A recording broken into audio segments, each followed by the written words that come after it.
Welcome back to the PigSkin podcast. This is episode 18. This episode, we're just going to do a quick recap of the insaneness that is the fucking transfer portal. We got early signing day coming in, 10 days now? I think it's the 23rd or something like that. I don't even know. ESD is about 10 days away. And we got NFL week 14. Was last week 14? Week 14 in the books, week 14. Man. Packers made me go to bed and cry last night, but that's neither here nor there. Do I think Joe Barry should be fired? Stick around and find out. You'll see. But let me ask you this. What's up? Is Jordan Love the guy? Yes. Okay. Yes. Okay. No, I mean, there you go. So Jordan Love is the guy. But we'll kick it off real quick. Also, we got Army-Navy this weekend. Can't forget about America's game. America's game was the greatest. It was awesome. The greatest cover. The greatest over to ever cover. The greatest safety. Yeah, the greatest safety ever in American history got the over to hit. It's amazing. Yeah. That's a story ending. Yeah. So we'll go ahead and get into that. The Army-Navy game. Yeah. Beautiful uniforms. Those uniforms are sexy. I loved Army's uniforms. Navy's helmets with the fucking. Oh my god, dude. Yeah, those are sick. Did you notice the name patch? Like side? Yeah. Yeah, that's tough. Man, my favorite thing every college football season, although it's the last week of the regular season. Well, technically it's after it's the first week really of the postseason. But anyways, the Army-Navy game uniform reveal is the best thing of college football outside of the game. Yeah, the uniforms were sexy this year. And the atmosphere in Foxborough looked like a lot of fun. We definitely Bill Belichick on game day. Yeah, I know. With the fucking helmet on, just it's weird to see him Navy smile. Too. Yeah. No, he was happy. He was happy. Yeah, He's happy because breaking news, by the way, Bill Belichick and the Patriots plan to part ways after the season's over. Oh shit! Yeah, that just came out today. I did not know that. Yeah, it just the news broke at around 6:00. I was at Belichick, home. Defensive coordinator for the Green Bay Packers, 2024. Or still Jim head. Yeah, he's probably going to be a head coach. Oh, a lot of people are. Yeah, he's going to be. People are speculating the Washington Commanders, but that's probably why he was happy. You know, he's happy to be at the Army-Navy game. Yeah. Yeah. I want to go one day. We have to. Yeah. Have to. Got to go to Texas. I mean, I've been to OU, Texas, but again. Yeah, I know. My bucket list is like Army-Navy now. Like, I really want to go after watching that game. It was a fun game. Yeah. Yeah. Army-Navy. Do they let civilians in, or is it just cadets? No, yeah. If you're a civilian, you can get in, and you just pay for it. Oh, okay. Because it seems like every time I look in the stands of those games, it's just men and women in uniform. I mean, you had some crazy fans. I mean, there was looked like there was a bunch of like students there. Drunk white guys. Yeah.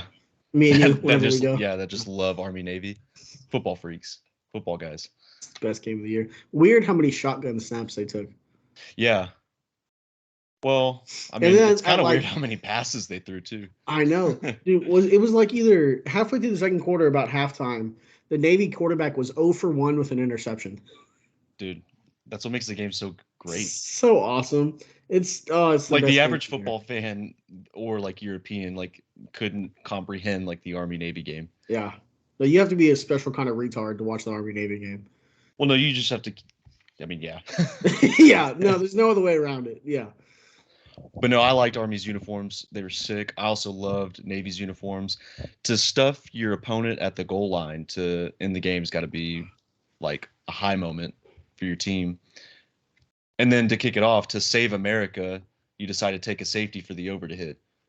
True American heroes, great patriots. Love the Navy. They already Academy. were American. Love the Army Academy. They really are. Yeah. Loved every bit of that game. Oh, it was awesome. Yeah, bro. The Navy quarterback threw it 26 times. Lavatai or the other guy? Lavatai. Yeah. He had some good throws at the dude. Yeah. They threw it a total of 29 times.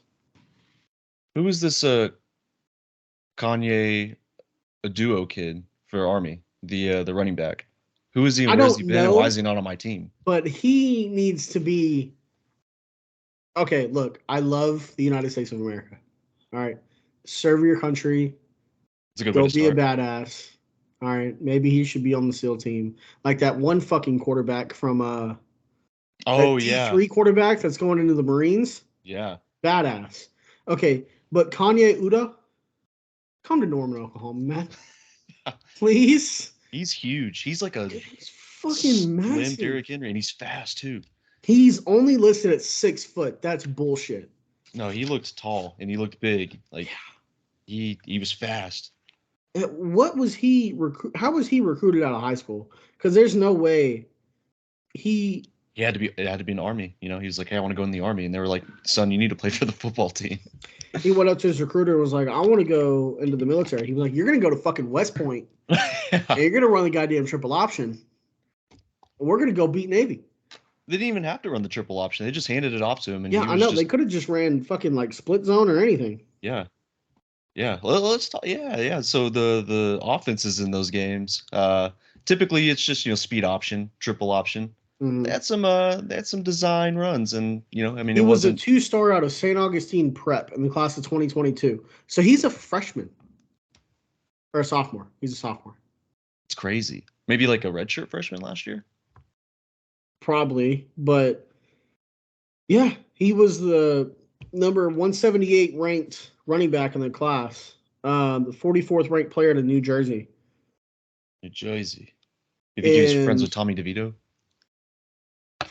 I do, man. He's got mob I do. ties. Yeah, but no, he About looked to good. have fucking my ties, dude. Holy Also, shit. the linebacker for Army, number 53. Mhm. That's a good looking linebacker. That's a good looking fucking linebacker. Yeah. Army had Everybody just looked huge. I mean, they all. I mean, I wouldn't expect anything less from our from from our our Army. servicemen. Yeah, I wouldn't expect anything less. But like they got onto the field with Navy, and everybody was like, all of the Army guys were just jacked, like they're on steroids. You think they were doing steroids pregame? They No. were on HGH. I think, and I texted this to you. Okay, instead of recruiting videos and like serve your country, go Army. No, just put the fucking highlights from the Army Navy game on TV and then send that shit to the bastards that are trying to kill us, man. Whatever country they're in, I'm not going to name countries, okay? But you can send it to. If anyone's like, you know what, fuck the United States. Be like, you know what? How about you watch tape? Real quick. they're You want gonna to see see the the triple men that we option. They're have? gonna have no idea what's gonna hit them. Air Force just went 10-2, and those nerds are going to be flying helicopters and planes. Yeah. But the men that are going to be running their heads through walls, those guys, we're sending them to you. Yeah. I do like that idea of sending just like football tape over to our enemies. Yeah. And just have like Nelly, Here Comes the Boom playing. And the highlights and just fucking just slamming through people, bro. Yeah, you just see people and there were some big hits in that game too. There was some fucking massive hits, dude. Yeah, yeah. Listen, Osama, better be lucky that you didn't have to face him now. Yeah, imagine Listen, those you only had motherfuckers running SEAL through Team his 6. wall. You only had SEAL Team 6. You didn't get Kanye Uda coming down at you. Imagine him chasing you down. Yeah. Like you're running for your life, and then that 6 foot, 220-pound menace is just hauling ass at you. Yeah. No shot. Yeah, no He shit. didn't have turf tape on. He's fully dressed and ready to roll, man. Yeah. You think that guy hits the transfer portal? If he does, I hope he goes to the University of Oklahoma. Yeah. Yeah, speaking of the transfer portal, University of Oklahoma, Cayden Green, he hit the transfer portal. It has to be weird. tampering, right? You think so? I think it would have to be. I mean, you brought up Phil Oldholt. A lot of people are speculating Missouri. So he's from Missouri. Yeah, so some people are thinking he wants to go back home. Some people keep throwing out the weird thing that he wants to go back home and play tackle. He's brought in initially to be a tackle, which I get it. There's more money in being a left tackle than there is in being a guard. Well, I mean, how so? Look at Zach Martin. Look at Zach Martin's contract. Yeah, but look at the top, 10 tackles compared to the top 10 guards on either side. Like tackles make way more money. He's a bag chaser. Might be. Daniel Ackman, kill me. I mean, which I don't hate it. Like, go get your bag, bro. Go make all the money you can. Yeah. But like, when you have Bill Bedenbaugh as your offensive line coach, like, there's not many, if any, better offensive line coaches in Well, college no, football. yeah. If you think about like all the good offensive linemen in the National Football League right now, Creed Humphrey, Trent Williams, Lane Johnson, there's a lot of Cody studs out Ford, there. Ben Powers, or you already said Creed. Yeah. All the guys that made it to the league, Drew Samia, Orlando Brown's another one. Yeah, Orlando And that's Brown. just recency Phil bias. Lowell was a great Yeah, lineman. He won a Super exactly. Bowl. Darrell Williams, I went to Carolina, played there forever. There's a ton of dudes that Coach Beanville has put into the league. And for some reason, I don't know if you've seen this side of Twitter. I've been stuck in this side of Twitter all day. I don't know how. People are like starting to question Bill Bedenbaugh and want his job gone. Who the fuck else would we have coaching offensive lineman than Bill Bedenbaugh? Now, some people are saying he's a bad high school recruiter. He doesn't operate well in the portal, what have you. We just got Spencer Brown, who, while not a finished product, does have some experience, and Bill Bedenbaugh can mold him into a dude. But, like, some people keep throwing around maybe OU needs to go get, like, an offensive line assistant to go recruit those guys. But it's like, at the end of the day, if you want to go to the NFL and be successful in the NFL, there's not many dudes that have a better track record, if any, like I just said, than Coach Bedenbaugh. Yeah. I mean, Tyler Guyton, he's projected to be a first round. Angie Rain, he's probably going to put that dude in the league. Cayden Matoria might get some looks. Like, it's just. Sorry, I'm like rendering weird. No, you're good, man. But. Here, go ahead and keep talking. I'll be right back. Okay. But I mean, yeah, I don't know the Cayden Green thing. Some people have been throwing around money, which again, hey, go get your bag, man. Go make money. It is what it is. But at the end of the day, you're gonna make way more money in the NFL than you ever will in college. And Daniel Akinkumi tweeted, he said, I'm here to go to the NFL. I'm not here to make millions in college. So and what's really weird about the whole Cayden Green situation is just this week. He's been tweeting at guys, welcome to the team. Seems like he's been all about the team. Players didn't know he was entering the portal. All the interviews I saw of all teammates and everything, when it was announced, they were asking them during practice. They were like, we just thought he was taking finals. He just wasn't here because he was taking finals. So, because he wasn't obviously at bowl practice or in any team meetings today. Cayden Green's dad had his account deleted off Twitter yesterday, apparently. And then Cayden Green, outside of retweeting his the Hayes Fawcett transfer notification, he's been pretty much radio silent. So, but again, you know what, man? If you're out to chase your bag and go make money, I wish the best to you. Thank you for the 7 amazing starts, not allowing sack. I just wish he would have stayed, man. Because we're looking at going into the next season with 0 returning starting linemen. Walter Rouse, league. Andrew Rain, league. Tyler Guyton, league. Savion Bird, transfer. Cayden Green, transfer. Cayden Matoria, gone. Possibly to the league, but more than likely gone. So, yeah, I mean, what do you think about the whole thing? It's just really weird and random to me. Dude, I'm just now getting on Twitter and looking at, like, everybody just freaking out about it. Yeah, dude, it's insane. I still don't get the Bill Bedenbaugh hate. It makes no sense to me. I'm trying to look at the hell.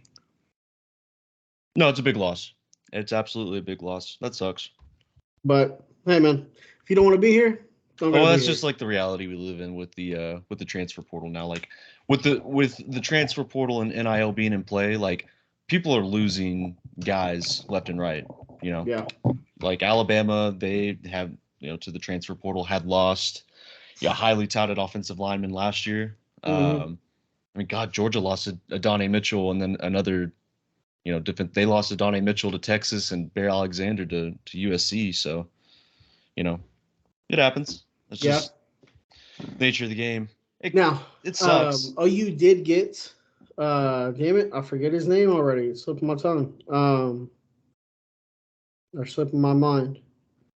What is Deion Burks, wide receiver transfer out of Purdue, about was it 700 yards, 7 touchdowns, just a burner and a playmaker. And I mean, all of a sudden, that wide receiver room that was already loaded, and that offensive, those weapons that Jackson Arnold's going to have going into his first season as a starter.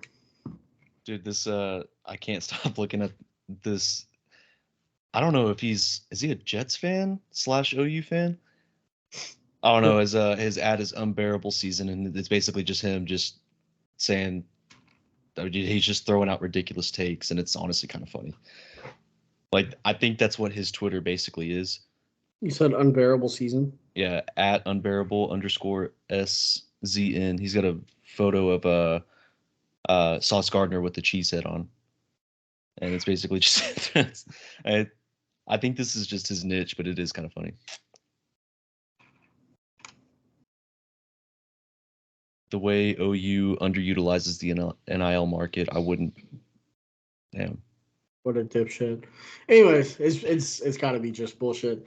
It's kind of funny though. Like, it's definitely, that's his niche. Somebody tweeted and said, "I'm not going to complain about tampering. It is what it is. Goes both ways, but Alabama and Ohio State don't lose players like Cayden Green in this fashion. Want to prove that you're actually a serious program moving forward. Don't let shit like this happen." And then that guy I was talking about said, "Finally, someone says it. Instead of sunshine pumping, let's be real here. Guy's a four-year starter, and we just let him walk out. Serious programs don't let this happen. Saying, oh, we'll be fine is cute and all, but you're losing to Kansas and OU and Oklahoma State and playing in the Corn Puff Bowl." Damn, this dude is a professional hater. Wow. What a beast, man. What an absolute fucking beast. Oh, I just found it. Okay.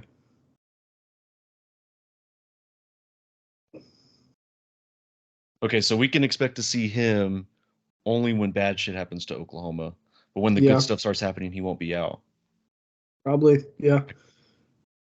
I mean, is he wrong though? I mean, yeah, but anyways, I like this guy. He's a professional hater. Piece of shit. Yeah. So Deion Burks, like I said, that those weapons for Jackson Arnold coming in next year starting to look loaded. Like, you get Gavin Sawchuk, right? Tawi might be back. We'll kind of talk about that. Javonte Barnes, if healthy, is still a good back. We got Caleb Hicks, if he can stay healthy and add some weight. We got Devon Mitchell coming in. Yeah. Andrew Anthony is going to be coming off an ACL, but once he's healthy, still have Brendan Thompson, still have Nick Anderson, still have Jalil Farouk. He might get a chance to start early because he got hurt early. Like, I mean, that was an ACL that happened week 5, week 6. OU Texas. Yeah. Yeah. So he's going to have all that time. Yeah. Mm-hmm. He had ACL surgery in October. He's going to have all that time to recover. I'd say maybe October or November of next year. Maybe start of the season. That's cool because guys come back. He might not be 100%. Oh, he got that Aaron Rodgers surgeon. Okay, well, I didn't say that. No, that wasn't the surgeon, okay? That was the fucking ayahuasca. I got Aaron back. He meditated that motherfucker to be healthy. Then you got Brendan Thompson, Jalil Farouk, Nick Anderson, Jaden Gibson's still there. Well, we're gonna need guys like that with the offensive line the way that it is. Watch it be the primary concern going into the season, and then it just clicks immediately. We just have the best offensive line in football. Yeah. They just won the Joe Moore. I mean, look, Josh Bates looks good. He's getting bigger. He's healthy. Jacob Sexton played well when he played. He's getting healthy. He's getting healthy. We have Troy Everett. Spencer Brown is coming in.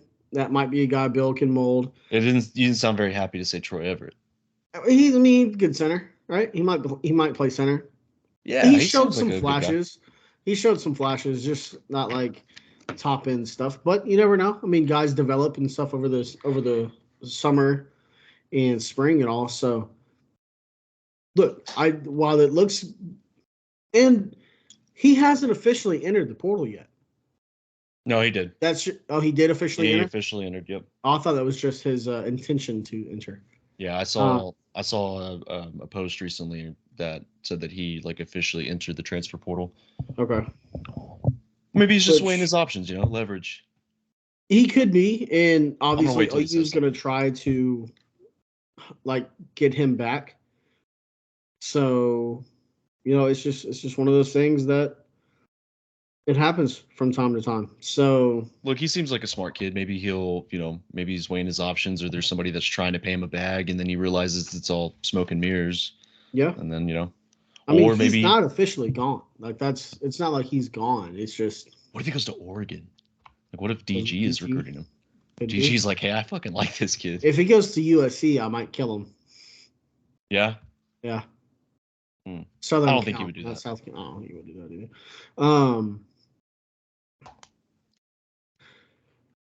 But yeah, no. I think things can be great. We got that corner out of San Diego State. San Diego State got a really good defense, like quietly, like a consistently good defense. He's long, he's athletic. Woody Washington might be gone, but he might slot in and kind of be Woody. Woody Washington, I mean, he doesn't have any eligibility left, so. Yeah, exactly. So, did I say might? Yeah, was gone. Yeah. I think technically he could come back. No, because he'd have to have a medical year because he was recruited during COVID, like 2020? Was it 2019?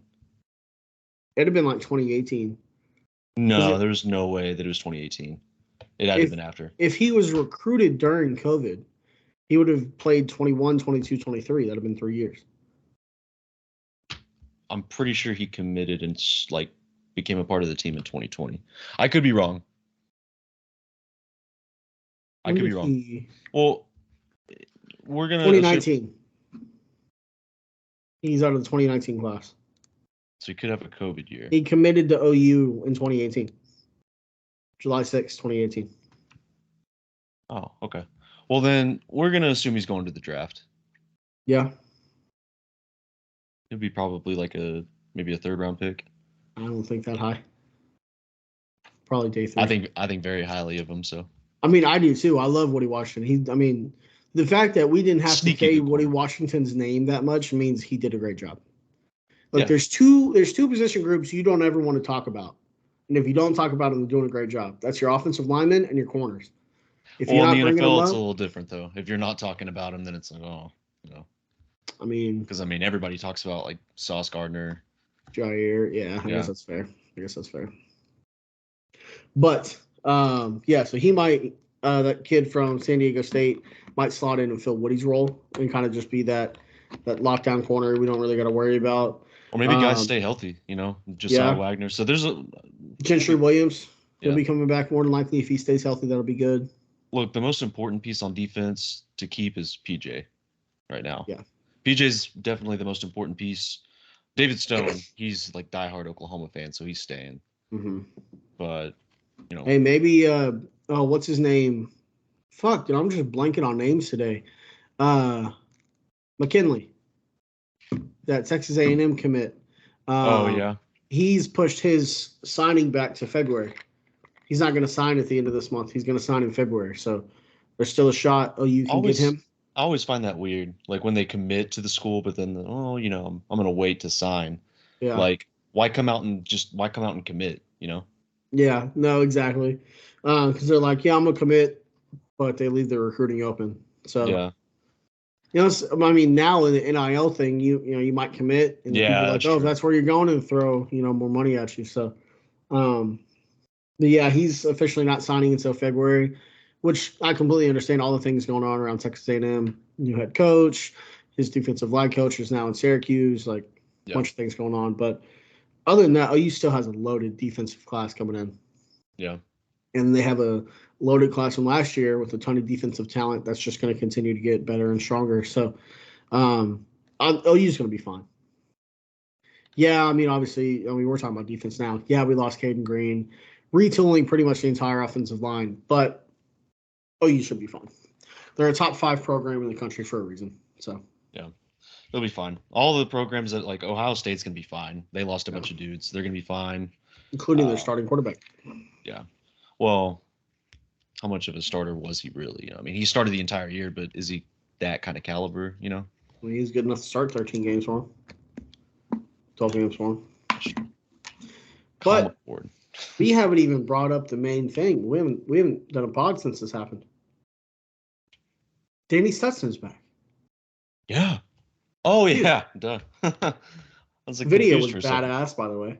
Yeah, the Bosworth, like The the Corvette and yeah, everything, because Boz had the old '80s or the old Corvette from the '80s that yeah. he posted a picture with. I liked his social media post. Mm-hmm. Corvette, because I got no challengers. Yeah, I didn't see that one. That was pretty clean line. That was pretty clean. Which is good. I mean, you want And then he had the Barry Switzer fur coat, bro. yeah. You want guys like him and Billy Bowman back for sure. True leaders, especially with a first year starting quarterback coming in, like they're gonna be more so than anything else the leaders of the team. Yeah. Well, safety was definitely the position I was worried about. So I thought, Billy was definitely important because Key Lawrence, he went to Ole Miss. You need Yeah. those depth pieces. Yeah. So now we still got Billy, we still got Danny, still got Kip Lewis, Jaron Kannick, Kobe McKenzie, Lewis Carter, Sammy Omosigho, Robert Spears Jennings, Peyton Bowen, Makari Vickers, Isaiah Wagner, or Josiah. Josiah Wagner, Jacoby Johnson. This back seven, like this secondary linebacking crew, looks monstrous just from what's on on a roster. talent yeah. And then the guys we're bringing in, and then our defensive line, the guys we're bringing in, dude. It looks good. It looks very exciting. Yeah.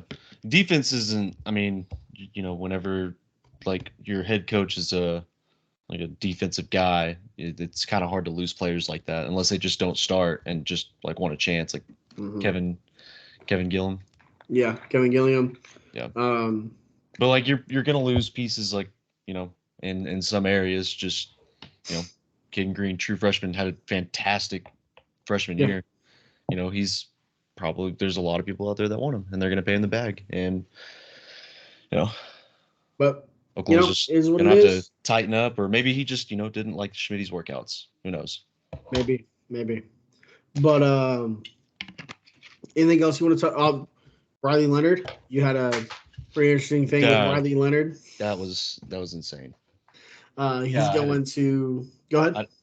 No, I just would like what I texted you. I had a dream, like random. I don't dream about sports or anything like that, but I mean sometimes I do. But like Riley Leonard, he showed up in a dream of mine randomly. It was at like a house party or some like function, and he was wearing a Notre Dame sweatshirt, and he also had a Fighting Irish hat on. It was weird. And we woke up today. Who's the newest quarterback for Notre Dame Fighting Irish? Riley Leonard. Yeah, too bad I can't have dreams on like who the winners are going to be for my 10-leg parlay. Yeah, you need to start hammering that down, man. You need to start figuring it out. I don't know what you drank last night before you went to bed, but you need to do that shit again. I didn't have anything, man. I just took a melatonin and went to bed. That's it. You need to take 2 melatonin. I drank a ton of water though. Maybe that's what it is. I stayed whiskey? hydrated. No. Whiskey. Give you some crazy ones, and then you'll just pop out a parlay. No, man. It just doesn't work. I've tried with whiskey. I don't know how this happened. Whiskey and melatonin, you'll just Raiders +3. You're like, oh shit. I don't know if I'm gonna pick the Raiders anymore this season after what we saw. Dude, how close? Oh, we'll get into it when we talk about the NFL. They couldn't have just gone 0-0. The Vikings just had to kick a field goal. Yeah, bullshit. We'll talk about that. I mean, there's a ton of, there's just a fucking ton of things going on. So I will say, so this just came up randomly. Mayor David Holt, the mayor of Oklahoma City. So Oklahoma City's had the vote yes to keep OKC big league, that right? That, like everybody voted. Like it's good to go now. The vote was today. Mayor David Holt did just post this on his Twitter account. It's the new mom-made pizza rolls, right? It's Jalen Williams, SGA, and Chet Holmgren. So maybe we got it passed. Maybe we keep the Thunder here till 2050. I would certainly fucking hope so. Because I mean, Oklahoma needs something. They're playing really good too. They're playing really good. Now that they're a lot better. But you have anything else? Anything else you want to touch on in the transfer portal? I don't think there's anything else that I've seen like news-wise as far as the there's so much going on with the transfer portal you can hardly keep up. Yeah, I can only imagine how the coaches are doing it. Who was the quarterback that just transferred to Wisconsin? I thought that was a pretty big name. See, I didn't even fucking see that.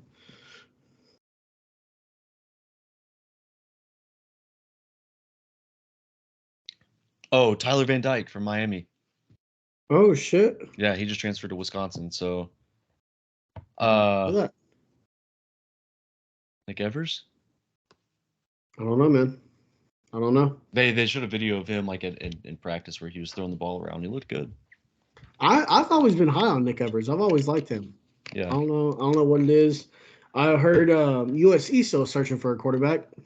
Yeah. So apparently it's Will Howard or Cam Ward are the two guys they're looking at. You know, Malachi Nelson didn't look bad in high school. He didn't, but also Lincoln's whole thing is the transfer quarterback. So yeah, he hasn't necessarily done well outside of Caleb Williams, who's a one of one. He hadn't necessarily done the best developing in-house talent. So we'll see. We will see. But yeah, I think that pretty much wraps it up for the transfer portal. I think that's just going to be this time of year now. Anytime that we're doing a pod, there's going to be a transfer portal segment at this point. It closes January 2nd, doesn't it? Yeah, something like that. Yeah. We got bowl games this weekend. We'll probably get into those in our weekend preview episode. But bowl season's finally here. Bowl season kicks off this weekend. We also have NFL games on Saturdays again. That's happening again. Yes. Yeah, we recently had a flex. That's why we had 2 Monday night games this past week. We did, and they both. Well, one of them disappointed. The other one just didn't care. I didn't watch it. Okay, Monday night. Look, okay.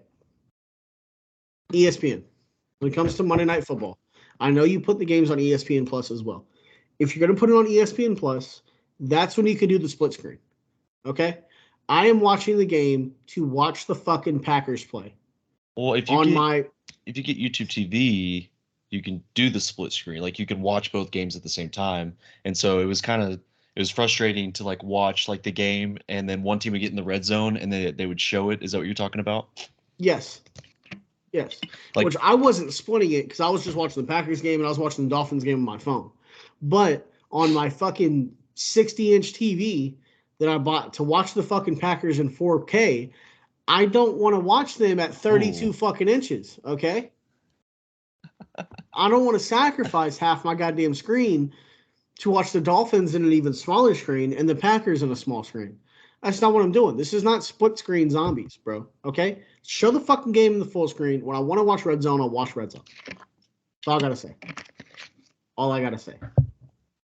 That's it. So I don't know how much of your screen it took up, but when I would go, like, I'd have both of the games on. It was split screen per YouTube TV. And then, like, if I'm watching the Packers and Giants, it would pull up the game for the Titans and Dolphins when they got into the red zone and were about to score. Yes. But I mean, like if I had it on full screen, like if I just turned on just one of the games instead of doing the multi-view, it only took up like a quarter of the screen. So I don't know what it was doing to you. I'm gonna fucking draw it on Snapchat real quick. Okay. So this is pretty much how it looked. The Packers game was here. The fucking Dolphins game was here. This shit underneath the lines was just gray. Oh, that's it didn't fucking weird. Split screen it. It like put one on like fucking 32 inches, the other one on like 18 inches. And there's no like there was just stats at the bottom? No, nothing. It was just gray and said Monday Night Football. And it also took part of the top of the screen too. Oh, that's weird. Yeah, that's why I was like, what the fuck is this? But anyways, moving on. So Sunday morning, or well, I guess Sunday afternoon for us, because it starts at noon here. Yeah, we recorded the last episode during the Patriots and Steelers game. We did. And the Pats actually won a football game. And then they were like, Bill Belichick, see ya. Anyway, you're out, bro. Okay, done. Tammy. You're done, dog. Yeah. Those of you who don't know, Tammy was a boss of ours, and that was like her go-to whenever she would leave. Yeah, every day. So to kick off, what game do you want to start with? We can talk about. How about we talk about the best one first? the Rams Okay. and Ravens. That game was insane. Yeah, that game was a lot of fun. The way that it happened, it went into overtime, and then, Tylan Wallace, I think he was the one that got the punt return to seal the game. Yes. Rams did cover. Dude, is it surprising that Matthew Stafford is still as good as he is? I mean, yeah, you'd think so, like age-wise and everything, the NFL stereotypes, but he's fucking balling, bro. We talk about generational talents. Like, everybody's a generational talent now. Yeah. Like, to most, like your fucking analysts are gonna say that it's John Elway, Andrew Luck, Peyton Manning, and some are trying to say that Trevor Lawrence is. Yeah. I don't know, man. Matthew Stafford, like, he's been good since he got into the league. He still has a fucking cannon, bro. He has a cannon. He took the Lions to the playoffs with Jim Caldwell as his head coach. He might be taking this Rams team to the playoffs, and this Rams team, outside of Cooper Kupp and Puka Nacua, they don't have a whole lot there. Yeah, Kyron Williams just kind of came out of nowhere. Yeah. Yeah. Well, he's on Sean McVay's fantasy team, so that makes sense. Yeah. He's got to get him touches. Yeah, I like that. I like that he came out and said that. That's it's so good funny. to know. It's good to know that, coaches care. Also, we'll get into it when we talk about later games. My bad. We'll get into it when we talk about later games. Got a week 1 bye in fantasy, and then I was gonna start Geno Smith, but I just got into it now. I was gonna start Geno Smith because Trevor Lawrence had the rolled up ankle, because that's my 2 fantasy quarterbacks is Trevor Lawrence and Geno Smith in one of my leagues. So I threw Geno Smith on the to start, and he has the afternoon game. Then Trevor Lawrence starts playing, and he's playing like shit, and I'm like, okay, I made the right decision. And then I'm watching Red Zone. It's Drew Lock. And not even that. It's halfway through the morning games, and it's Hansen, right? That's his last name, is Hansen? Scott Hansen? How'd you forget that? Okay, see, I keep confusing him with the dude that did How to Catch a Predator. Oh, Dateline? Chris Hansen? Yes, Chris Hansen. So it is Scott Hansen. Okay. They're both very handsome. They are. They're both very handsome. So Scott Hansen comes on and is like, you are seeing that correctly. Geno Smith downgraded to out for this game. So Trevor Lawrence scores 17 points on the bench. I didn't put Jaden Reed. I didn't start Jaden Reed. I question your football knowledge having both Trevor Lawrence and Geno Smith on your Well, I took Trevor Lawrence. And then Trevor Lawrence makes sense. Yeah, I was going to take Baker as my backup, and then he got picked 1 spot before me. Oh, so I was stuck with Geno as best available. Yeah, I lost by 7. Damn. And that kicked me out of the playoffs. I don't think Trevor Lawrence would have helped you much. He had 3 He got picks. me 17. Oh, on my bench. He scored. He threw like 10 picks. Yeah, I know. I was surprised, but Yeah. still, he would have. All I needed was 7 fucking points to beat my dad. Jason. Yes, dude. You lost to Jason? I lost to Jason, dude. To kick me out of the playoffs. He seems like a football guy. He seems like he knows football. He knows ball. Well, he took Jordan Love and I didn't. So. Is your dad a Packers fan? Yeah. Oh, I thought it was just. How do you think I'm a Packers fan? Oh, you think I'm the only idiot? Well, I thought you were just, born, never mind. I can't say this on the pod. Anyway, let's go back to the game. I'm a rebel. Yeah. Let's go back to this game. Matthew Stafford's still really good. Yes. Sean McVay's a awesome head coach. Hell of a coach. Hell of a fucking coach. Yeah. So it's John Harbaugh. Yeah, John Harbaugh. I mean, the Ravens basically secured the number 1 seed, just with the games that had, the Chiefs losing and the Dolphins. But you see how close Aaron Donald got to getting Lamar Jackson down so many times. I love the photos that people post where it's like, I can't wait to show my kids how dominant Aaron Donald was, and it's just 3 guys blocking him. Like, that's basically sums up Aaron Donald's career in a nutshell. So, and he throws them too. Yeah. Aaron Donald, I mean, he's still good. He's getting old, but I mean, he's still a beast. But glad he got a ring. I love the fact that Odell, when he was doing his press conference, was basically saying, "Yeah, I ran the wrong routes like almost every time," and and you could see he was wide open so much. Like, he's such a good route runner, but he just runs the wrong routes. That's just his thing. He's like, I don't need to run the right route. I could just do whatever I want. Backyard football. And so when Lamar's throwing it to him, he has to like turn around and do like a back shoulder catch, which were some of them were phenomenal catches. But the one that he got the touchdown on, he ran the wrong route. But yeah, Odell's good. Gives Zay you those Flowers flashbacks to rookie Odell watching him play sometimes. You're like, damn. Yeah. I mean, he's lost his step. I mean, that's that's fine. He had a good career. He won a Super Bowl, Yeah. So good for Odell. But Zay Flowers, he had a couple of uncharacteristic drops, but he made up for it. He got an octopus. Yeah, he did that game tying drive. Yeah, touchdown, 2-point conversion. Mm-hmm. So, but yeah, that game was fun. So I had a lot of fun watching it. The Rams, sneaky good team. They're gonna be in the playoffs. I think that's gonna be my bold take, is that the Rams are gonna make the playoffs, even with this loss. Yeah, I needed the Ravens to win, and I'm glad they did, because even with the Packers loss, that keeps them in the playoffs right now. So, really, yeah, Packers are still the 6th seed because I got the tiebreaker with the Rams. They beat them, or the 7th seed. Oh yeah, they did. Mm-hmm. Damn, I forgot about that. Mm-hmm. So moving on. Hey, Bears. This was a must-win game for you. You said. Okay. And that defense stepped up, bro. Or is Jared Goff just reverting back into the Jared Goff we knew? Well, I think Jared Goff against the Bears. When he was with the Rams, we destroyed him one time at least.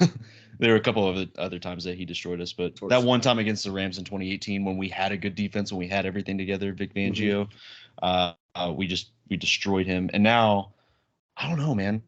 Like, I think we're gonna keep Matt Eberflus.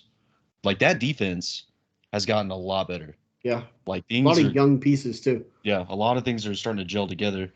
The Lions are in trouble. Yeah. That I kind of saw this coming when I saw that Liam McNeil was out. Like, we talked about it last. Like, he was basically like he's their important piece. It's like he's the glue that brings that defense together. Yeah. It's like when Kenny Clark with the Packers, like last year, like he was like the guy. Like, if he was out, it was like, oh, their run defense is, in trouble. But or same thing with now, yeah, it's Saquon Barkley. I mean, that's different. Dude's a menace. But yeah, defense looks really good. I'm really happy. There was that call where the Lions didn't get the call for the intentional grounding. Yeah, kind of bullshit. I mean, Justin threw it down. It should have been intentional grounding. That did lead to the fourth and 13 touchdown to DJ Moore, which was an absolute dot from Justin Fields. It was. And you can say that intentional grounding was bullshit, but the Lions couldn't get a first down on their offensive drives until 12 minutes into the fourth quarter. Like, the whole second half, they were just stagnant on offense. Like, the defense was playing well. Amon-Ra had some St. Brown had some drops, which was awesome, because on the last podcast that him and his brother did, he was shitting on the Bears, saying they were choke artists. So yeah, fuck you, Sun God. I will say the most surprising part to me of anything, low key, has been y'all secondary. Yeah. Yeah, I know, because all the young better. Yeah, the young pieces are playing really well, and then Eddie Jackson, I love Eddie Jackson, but I don't know, man. He's lost a step. He's definitely lost. He's lost more than a step. He's probably lost 2 or 3. Yeah. But, well, maybe, I thought, originally, that he was playing bad because he could see the demise of the Bears defense, after 2019. Things were just going to shit. Like how the Jets are giving up on them right now. He wants to go somewhere else, but hopefully this lights a spark. I mean, if he sees what Ryan Poles is doing, the Montez Sweat trade. I mean, you're a Packers fan, and you thought that was a fantastic trade. You hated that trade. You're like, damn it. It pissed me the fuck off, dude. Yeah, but everybody just likes to shit on the Bears and everything that they do, which I guess is fine, but you can't really shit on Ryan Poles. Everything he's doing is correct. That trade, the DJ Moore trade, looks like the best trade of all time now. Dude. Carolina, this is exactly how I thought it was going to go, or that I wanted it to go. Carolina traded with Chicago. We have their number 1 pick. We can win games now. We could turn it into a winning culture, and that's going to make the Bears-Packers games a lot more fun. It's not going to be just the Packers bending over the Bears and fucking them each time. It's going to be good games. Yeah. So buckle up. You know what? Look, just like college football. And both teams are young too. Like both teams That's have the a lot of thing. young Like these pieces. teams have a lot of time to really grow and bring back that old Packers Bears rivalry that it really is. But look, like the NFL is better when IU and Texas are both good. The NFL is better when both Georgia and Florida are good. You mean Or college football, yeah. yeah. The NFL is better when the Packers and Bears are both good. Yeah, like Bears and Packers when they're good, like when the Steelers and Ravens are good going up When against each Philly other. and Dallas are good. Yeah, like we saw, Yes. Sunday night. Yes. So like, the NFL is a better place when its premier teams are good. yeah. So look, And it's fun when the bad as teams are good too. Yeah, you throw the Jags in there being good every now and then, or Houston, yeah. Oh, we'll talk about those two teams in a minute. Yeah, no, for sure. Yikes. But this is not a good sign for the Lions though. So like we'll flip to the Lions real quick. Jared Goff, he's not looked good. I mean, he looked good against the Saints, but I mean that's two divisional opponents now that have just kicked his ass. Yeah. Yeah, the Lions are on a downhill slide. And look, I don't think it happens, but if they keep playing like this, they might not win the division. Yeah, it could be Green Bay. Shit. Yeah. I mean, well, Minnesota keeps winning. It could be them, but I don't think it will be. No, I don't know, man. Unless Nick Mullins is the spark. I don't know. But the Packers, I mean, the Lions, they have Dallas. Mm-hmm. They have the Broncos. They have the Vikings again. They should beat the Vikings. They play the Broncos, the Vikings, the Cowboys, and the Vikings. So they might squeak away with 2 wins there. They might go 2-2 over this next stretch and finish the season 11-6. They could potentially win against I can see them either being 2-2, like they're going to beat the Vikings twice, or maybe they sneak out a win against like the Cowboys on like a weird day. Yeah, but it's at Dallas. Dallas is undefeated at home this season. It's gonna be at Dallas. Dallas is gonna be fighting for potentially the number 1 seed. Yeah. Okay. So. Yeah, because right now the 49ers have that. If the 49ers slip up, that's what Dallas is. You're right. Dallas is now the lead of the division. Dallas took the lead of the division after, beating the Eagles. Yeah, but they're the 2 seed right now. Yeah, but I mean, I don't see San Francisco slipping up, but San Francisco just drops one randomly and Dallas keeps going the way they're going. Dallas might get the first round bye.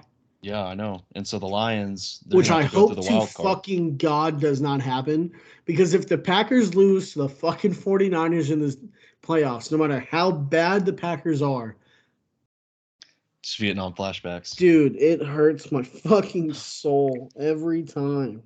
Well, I mean, at least you can come to grips with it this season, right?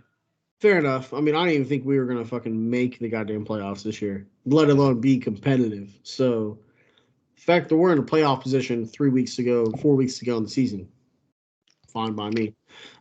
Next game we'll get into here.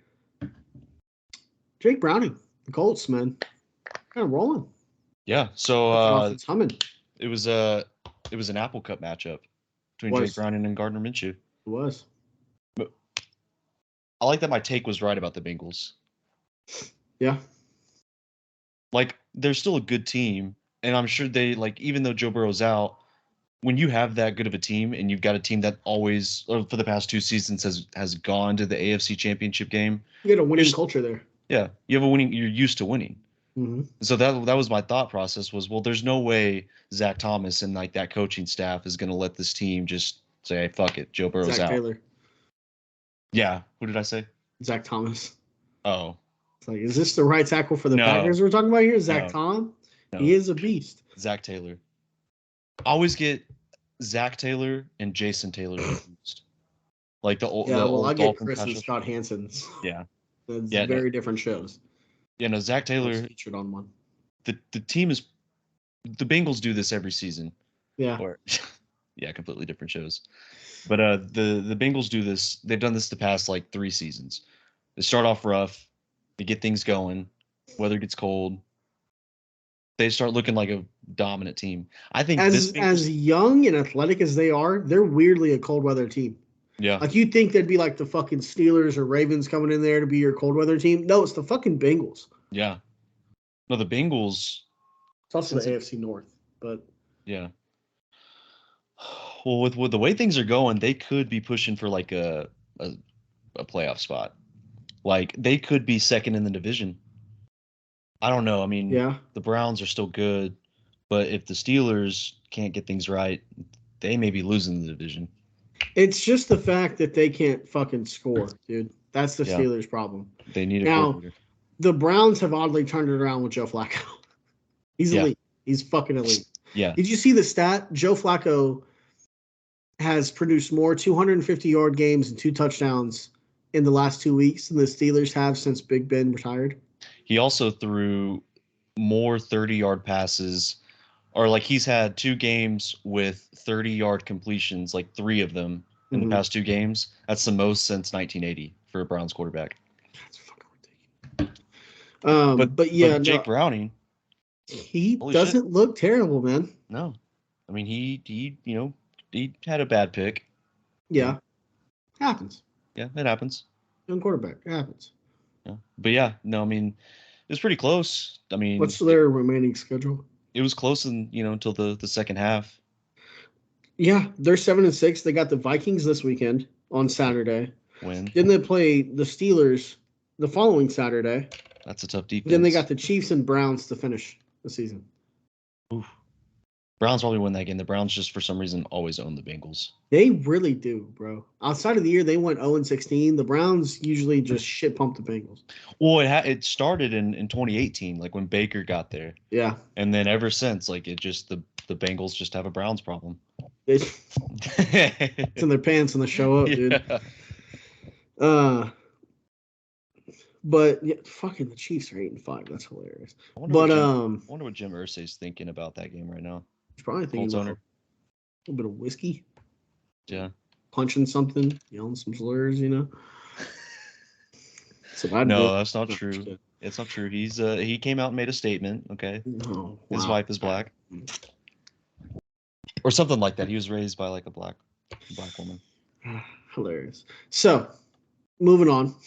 And I want to get to the game that I'm most excited to talk about. I want to get to that one last, just because. Yeah. Moving on. Jags and Browns, dude. We just kind of talked about it a little bit. Joe Flacco. He's elite, man. Bringing the goddamn Browns back from the depths of hell. He had 300 yards passing, 3 touchdowns, and then we said the stats. He's had control of the offense. He looks like a dad playing all-time quarterback, man. He's just out there just fucking dotting it up, dude. Yeah, this was a Njoku game too. Like Njoku has like every other game. Yeah, he just was like wide open on both of those. I don't know why. I always expect so much more for him in the season that I know I'm only going to get 8 or 9 games out of him. Weird. Well, those 8 or 9 games, they pay off. Fucking fantastic. Yeah. Yeah, he's like a guy like you can afford to have like a couple of bad games with him. Yeah. But like he's gonna show out like a couple of games. Yeah. But Jags didn't look good. No. Trevor Lawrence. We don't know the extent of the injury, but it's definitely bothering him. He's pretty bad in the first half. Yeah. Threw a couple of picks. He had 3 touchdowns, 3 picks. They almost turned it around. They almost came back, but I had no doubt with Joe Flacco being there on the Browns that they would give up the game. But I mean, yeah, didn't look good. Maybe that's a smoke and mirrors team. Could be. Now. Like I don't know. Like I thought the Jags would make the playoffs and maybe win a playoff game, but I still think that they're like a couple of pieces away. Like you're starting to see it now with the Jags, where like their defense maybe wasn't as good as people thought it was going to be. You don't want to peak too early. Yeah, no, they're definitely in a weird position where they're good enough to win a playoff game or two, but they're not good enough to guarantee they're going to make a run. You know what I mean? Like they're definitely still. A lot of people saying that the Jags were going to be a deep playoff run team this year. I didn't think so. I don't know. I didn't see it either. Maybe we You've didn't. Been high on the Brown or Ravens all year. Fuck, dude, I can't talk. You've been high on the Ravens all year. That was your AFC team.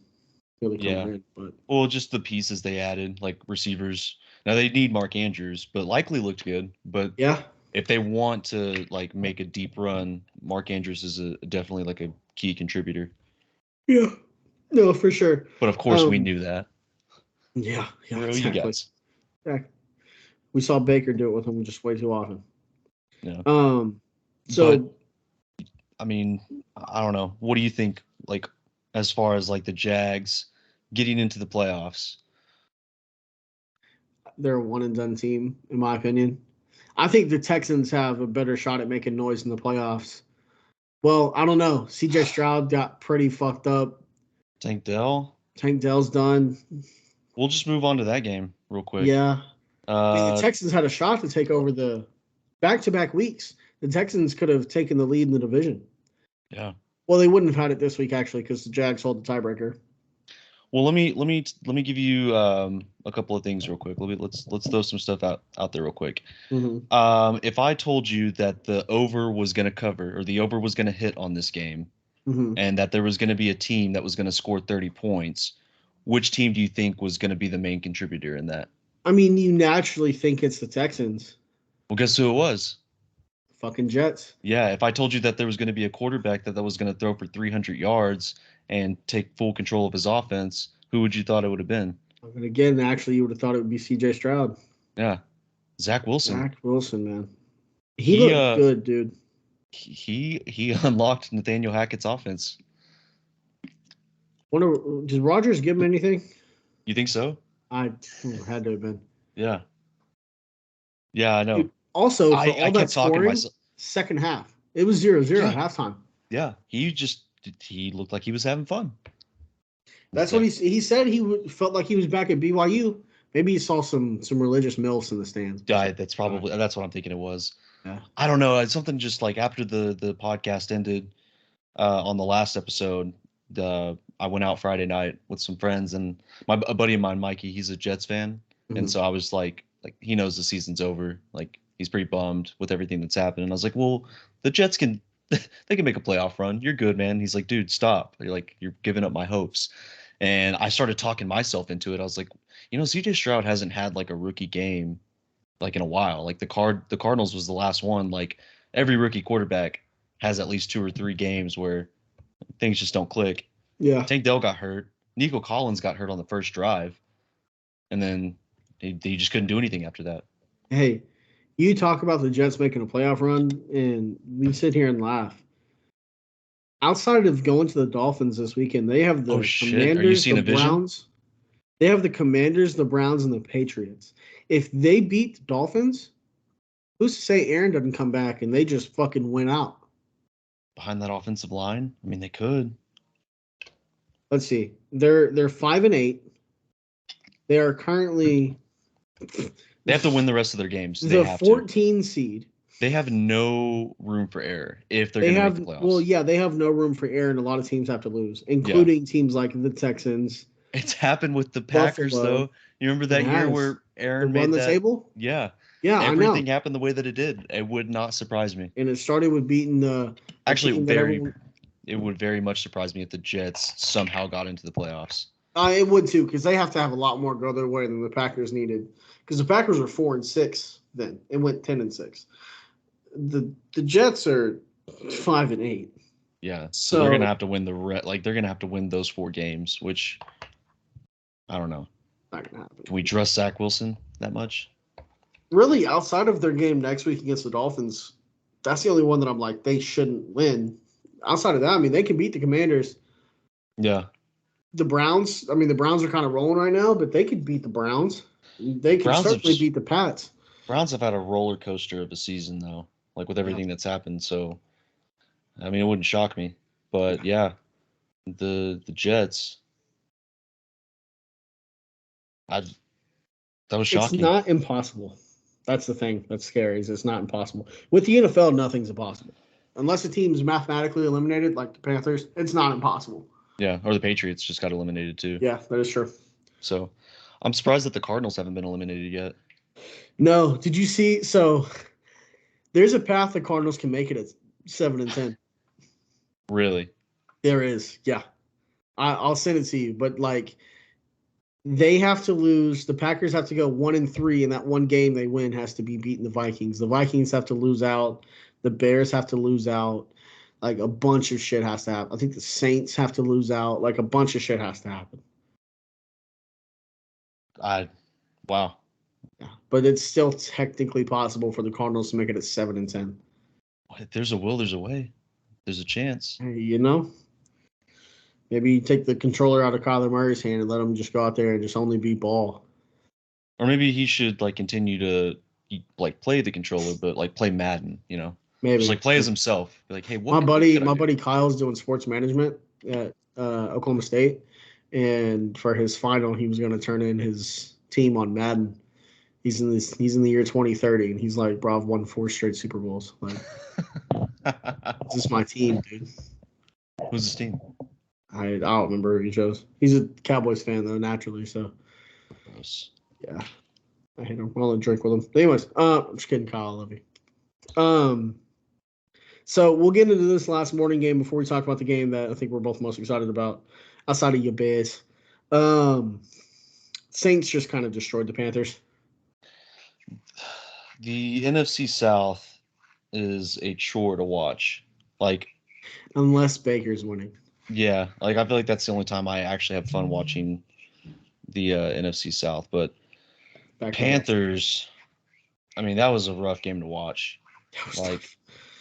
what happened to the Saints, man? Like, what happened to the Superdome? Like, I don't know. You remember when they had Drew Brees? That place was always just loud as shit. It was like one of the hardest places to play. Like it would like Drew Brees just would. It was unlocked. Maybe they need another hurricane. Oh my bring god! the city together. Jameis Winston just like they need another hurricane. It's and not it's gonna be even a Jameis hurricane. Winston. It's Jameis Winston spinning gumbo in a pot, and then it fucking spills over and just takes the city out, dude. Well, that's what I feel like happened to the Saints. I mean, we knew the Panthers going into this game were going to lose. What do they have? 2 field goals? Yeah, Miles Sanders, he breaks off like a 60-yard run, gets tackled at the 2-yard line, and then just everything falls apart. They had a play where the pocket, the line just collapsed. Bryce Young throws it. It's tipped for an interception. Just like they couldn't even. The drive just started. I think David Tepper needs to sell the team. Hey, bring him to Oklahoma City. All right, David, sell him. We just got the Thunder thing approved. They're getting a new arena. We might be getting a hockey team here. Fuck it. Let's go get an NFL team. Let's bring the Panthers to Oklahoma City. Call it something different. We can't have like the Panthers. Like no. That'd be the Oklahoma City Panthers. It'd be like the Oklahoma City. I don't know. Storm. No, they can't be like Storm. That's kind of like a girly name. I don't know. Maybe the Redskins.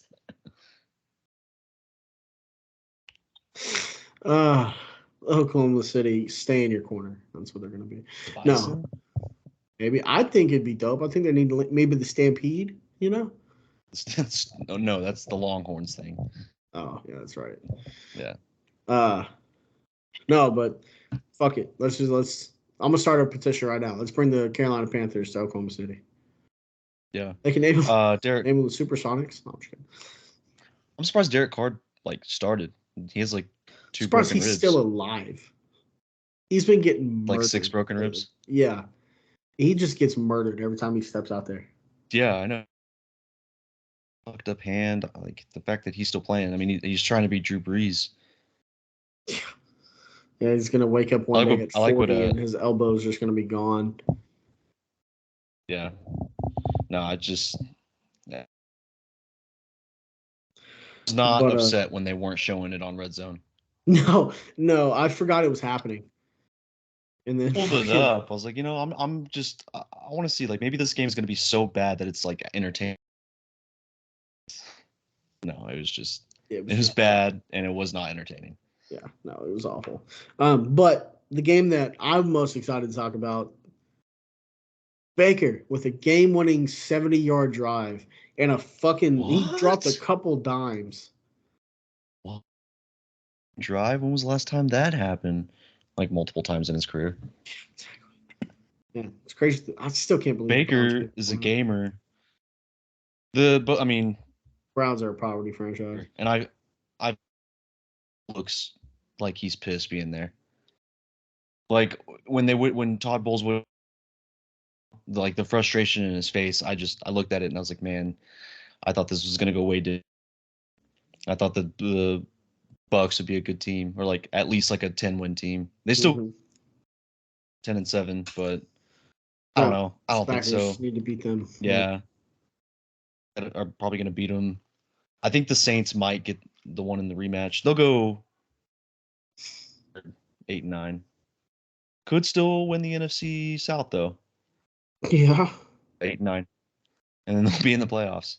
But Hosting a playoff Rasheed game. White Looked fantastic. I mean, maybe not fantastic. Might not be the right word. I mean, his completion percentage is under 50%. But I will say, dropped a couple times in that final drive, led the team down the field when it mattered most, and he threw the game-winning touchdown. I mean, that's all you can ask out of Baker is to do enough to win the game. And I mean, he's the absolute gamer. Baker is the absolute gamer. He's gonna go put his body and his life on the line to win, and that's exactly what he did. How bad did I cut out? Like, when did I cut out? When you were right after you said Mike Evans, you cut out for about 5-6 seconds. Oh, I'm sorry. Yeah, Mike Evans, he wasn't a factor in this game, so they had to figure out basically what they could do to win the game. Yeah. Yeah. Final, game-winning drive. That was fun to watch. Good for Baker. They're now in first place. It's a three-way tie in the NFC South. So Saints, Falcons, and Bucks are all 6-7. I don't know what their plan for Bijan is. He needs to get out of Atlanta. I'm with Green Bay. No. That's gonna be a lot of money. But he's on a rookie contract. They're not going to. The Atlanta's not going to get rid of him. This is not going to happen. But the fucking Packers really lost to Atlanta. Are you fucking kidding me? Bullshit. That's when the Packers sucked, though. That is when the Packers sucked. It was one of the 4 games. You know, the Packers have given up 200 rushing yards 4 times this year. The next closest team's done it twice. Yeah, that defense, man, they kind of stink. Yeah. But moving on, afternoon games. My favorite game of the day, the one that honestly pissed me off the most at the end. Vikings, y'all couldn't have just gone 0-0 in overtime. You fuckers had to go win it, huh? You pieces of shit. I hate the Vikings. Can we look up like the last time a 0-0 game happened? It was like 2007. No, like a true. Oh, a 0-0. I thought you said 3-0. A 0-0 game? Oh, fuck. I don't know. Game happened. The most recent 0-0 tie came on November 7th, 1943, between the Giants and the Lions. Damn. That was before like overtime was created. Yeah. So 0-0. Yeah. No. Nick Mullins apparently was the spark. Josh Dobbs. Fun story. Fun while it lasted. Yeah, fun while it lasted. He learned too much of the offense. Yeah. See that that's what they should have done is, they should have just needs to get traded every 3 weeks. Yeah. Or just not learn the offense. Yeah, that's true. When he shows up like, can I get a playbook? Like, fuck you. No. You're not getting a playbook. Go win. Like, shit? Okay.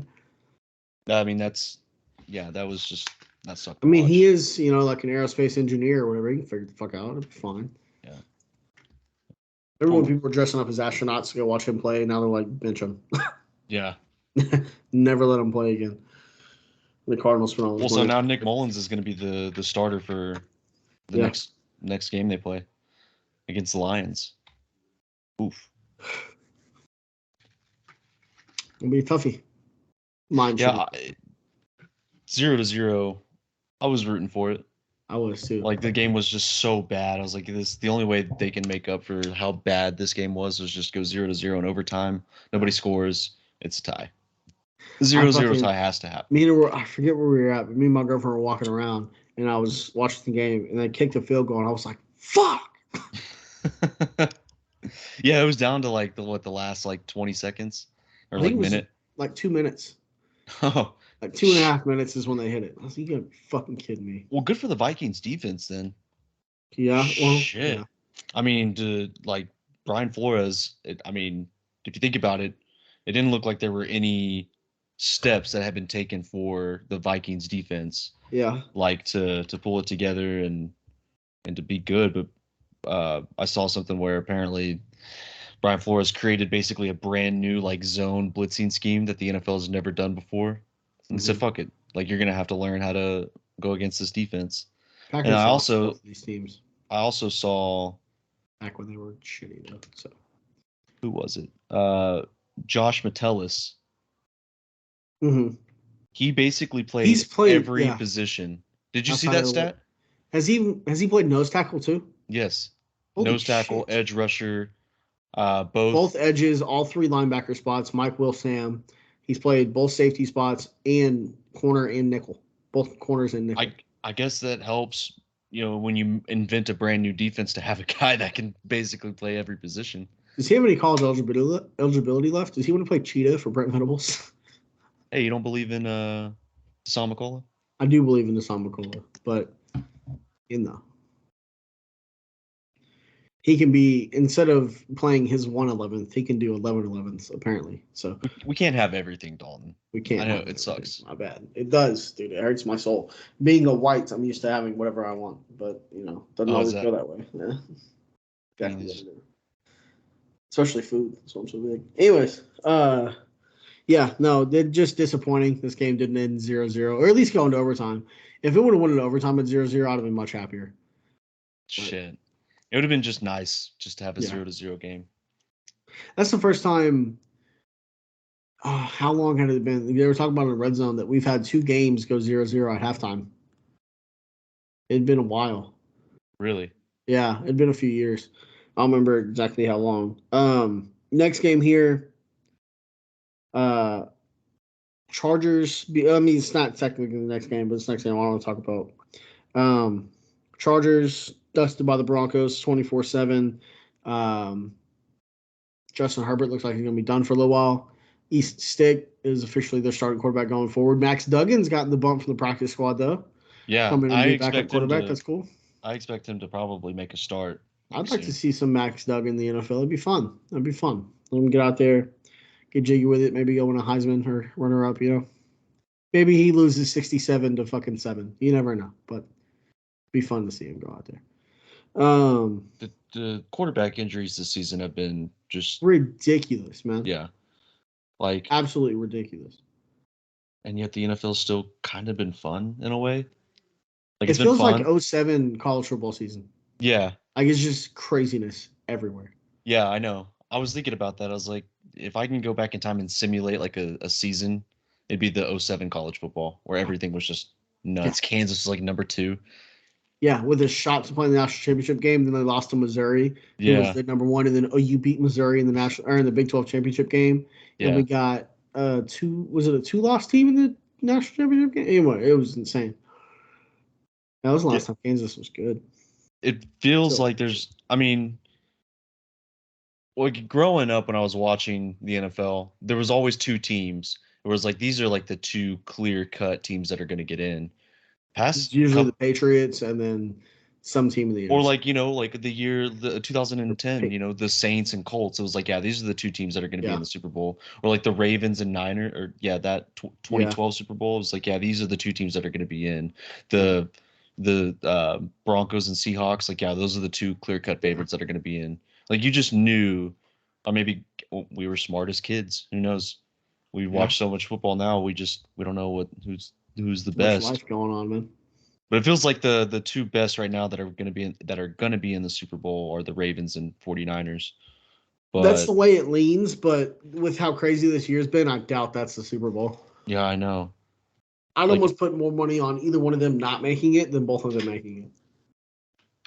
Who else would be in for NFC? We'll talk about that, but the Chargers. Yeah, it's the Chargers. Yeah. What do you expect? They're just a poverty franchise at this point. Yeah, that term gets thrown around a lot, but it's true in this case, in my opinion. Oh, for the Chargers. Well, they always make a playoff run. I mean, I always watch the Chargers because I had Phillip Rivers every year for my fantasy quarterback, and then when he retired, I stopped playing fantasy. But the Chargers. I mean, Brandon Staley, he's gonna be gone. You think so? Oh yeah, he's gone. It's time. Yeah, it's time. They're gonna hire somebody. I just don't know what move they're gonna make. I mean, that would be good for Herbert. it'd Be a good splashy hire. be a splashy hire, good for Herbert, but it's the Chargers, man. They're You know, cursed. they can have Joe Barry. Defensive I'm coordinator? actually, huh? Who's the defensive coordinator for? I thought it was Joe Barry For for the Green Bay? Packers. Yeah. Yeah. So, Who's I'm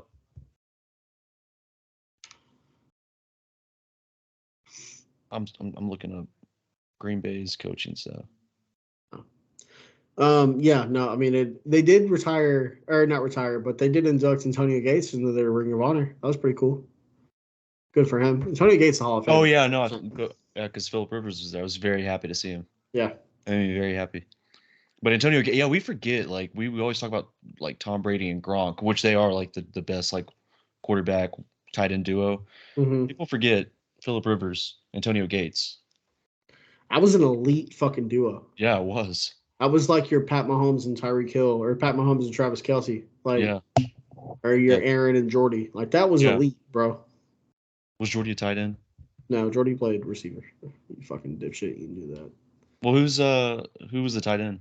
We had Jermichael Finley, and then Ah, he had the head neck injury, and had to retire. yeah. And then ever since then, Green Bay's never had another good tight end. We had Richard Rodgers. Never mind. I regret saying that. Oh, I didn't know y'all had Rich Bisacci. Yeah, he's our special teams coordinator. Oh, And another Italian. yeah, dude. I'm surprised we fucking lose so much. Oh, Anyways, he should have gotten the head coaching spot. should have. He definitely should have. After taking that Raiders team to the playoffs, he definitely should have. You know what? Hmm. The Broncos are a game away from being number 1 in the AFC West. Isn't that fucking insane? Yeah.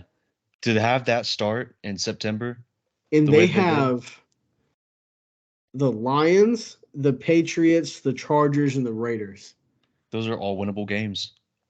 And the Chiefs have the Raiders, the Bengals, and the Chargers, and the Patriots. Okay, the Chiefs probably went out.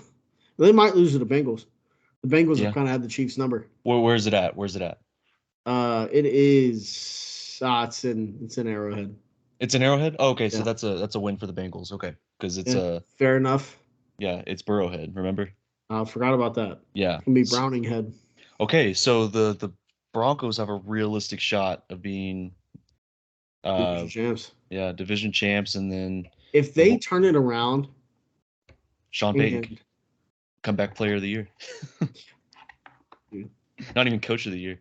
No, not even. Like, he might deserve that just for taking that Broncos team to where they are now. Yeah. And Russell Wilson, I mean, a few dump-off passes, but he did have that sick touchdown throw to Cortland Sutton, the one hand.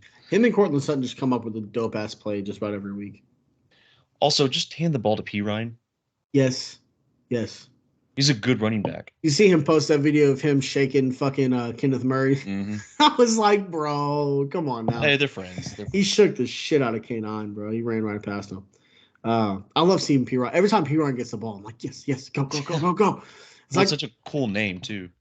Yeah. Like, remember when that dude fucked it up at the draft? He called him Samaje Perine. Yeah. We need more names like that. Just fuck up. P. Ryan's one of my favorite players of all time. Yeah. I like Samaje P. Ryan. He's so fucking swole, too. Yeah. He's huge. That's why they should give him the ball. Like, he'll break tackles. Just put him at tackle. Just left tackle, dude. Just fucking. What kind of running scheme do the Broncos run? I couldn't tell you. I don't know if it's like a gap scheme or like counters. It's more zone than anything, but it's like from what I've seen at least, it's very like mixed. They don't major in one thing, but it's more zone than anything else. Which he necessarily wouldn't flourish at. Javonte Williams is a better zone back than P. Ryan would be. But I mean, P. Ryan's a hell of a pass blocker and a hell of a third down back. He catches the ball really well in the backfield. Yeah, which is, I mean, it's something that's why he was so good with Cincinnati last year. Yeah. Didn't you have like that 3 touchdown game? And you see it with the Broncos. Like whenever you you dump it off to P. Ryan, he's going to pick up yards. He can catch the ball out of the backfield. He's their go-to. He's not fumbling anymore. No, he's not. He did fumble this week. He had one. He was down though. Yeah. But he's It's had a weird. weird fumble issue Yeah, lately. I know. I don't know what it is. It's like Adrian Peterson when he had his like weird fumble stint.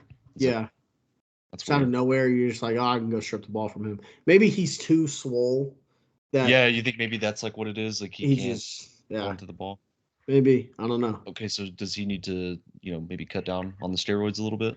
I'll take him, whatever he's not using, Okay. I don't even think it's steroid. I think he just gets up in the morning and Megan makes him like scrambled 45-pound plates. Like that's Yeah. what the fuck he eats. Like it's just hammers and nails, bro. Yeah, yeah. Also, Jerry Judy, people are starting to complain about him. Again. Yeah. He had there was a sick touchdown that they called back because he didn't get his other foot in bounds. And like he clearly had enough room to put his foot back, but he didn't know where he was in the end zone. Yeah. And so people are saying, how could you have taken this guy over CeeDee Lamb and Justin Jefferson? But we forget how good he was at Bama. Judy was a difference maker at Alabama. Yeah. Like he was arguably the best quarterback or the best receiver coming out of that class. Yeah. I mean, that was a loaded class, though. That was tough. I had Henry Ruggs, CeeDee Lamb, and then it was like real close between him and Jefferson. Yeah, but I was Henry wrong Ruggs about was Jefferson. flying away Jefferson from the was competition. Yeah, he was. Hey, listen, I like speed. Yeah. Well, that lady didn't. So I'm Walter White, because I'm cooking up speed. Okay, moving on. 49ers. 49ers. Oh, I'm going to hell, dude. 49ers and Seahawks. Yeah, I talked about it. Or I was really pissed Gino didn't play. I just needed 7 fucking fantasy points to stay in the playoffs.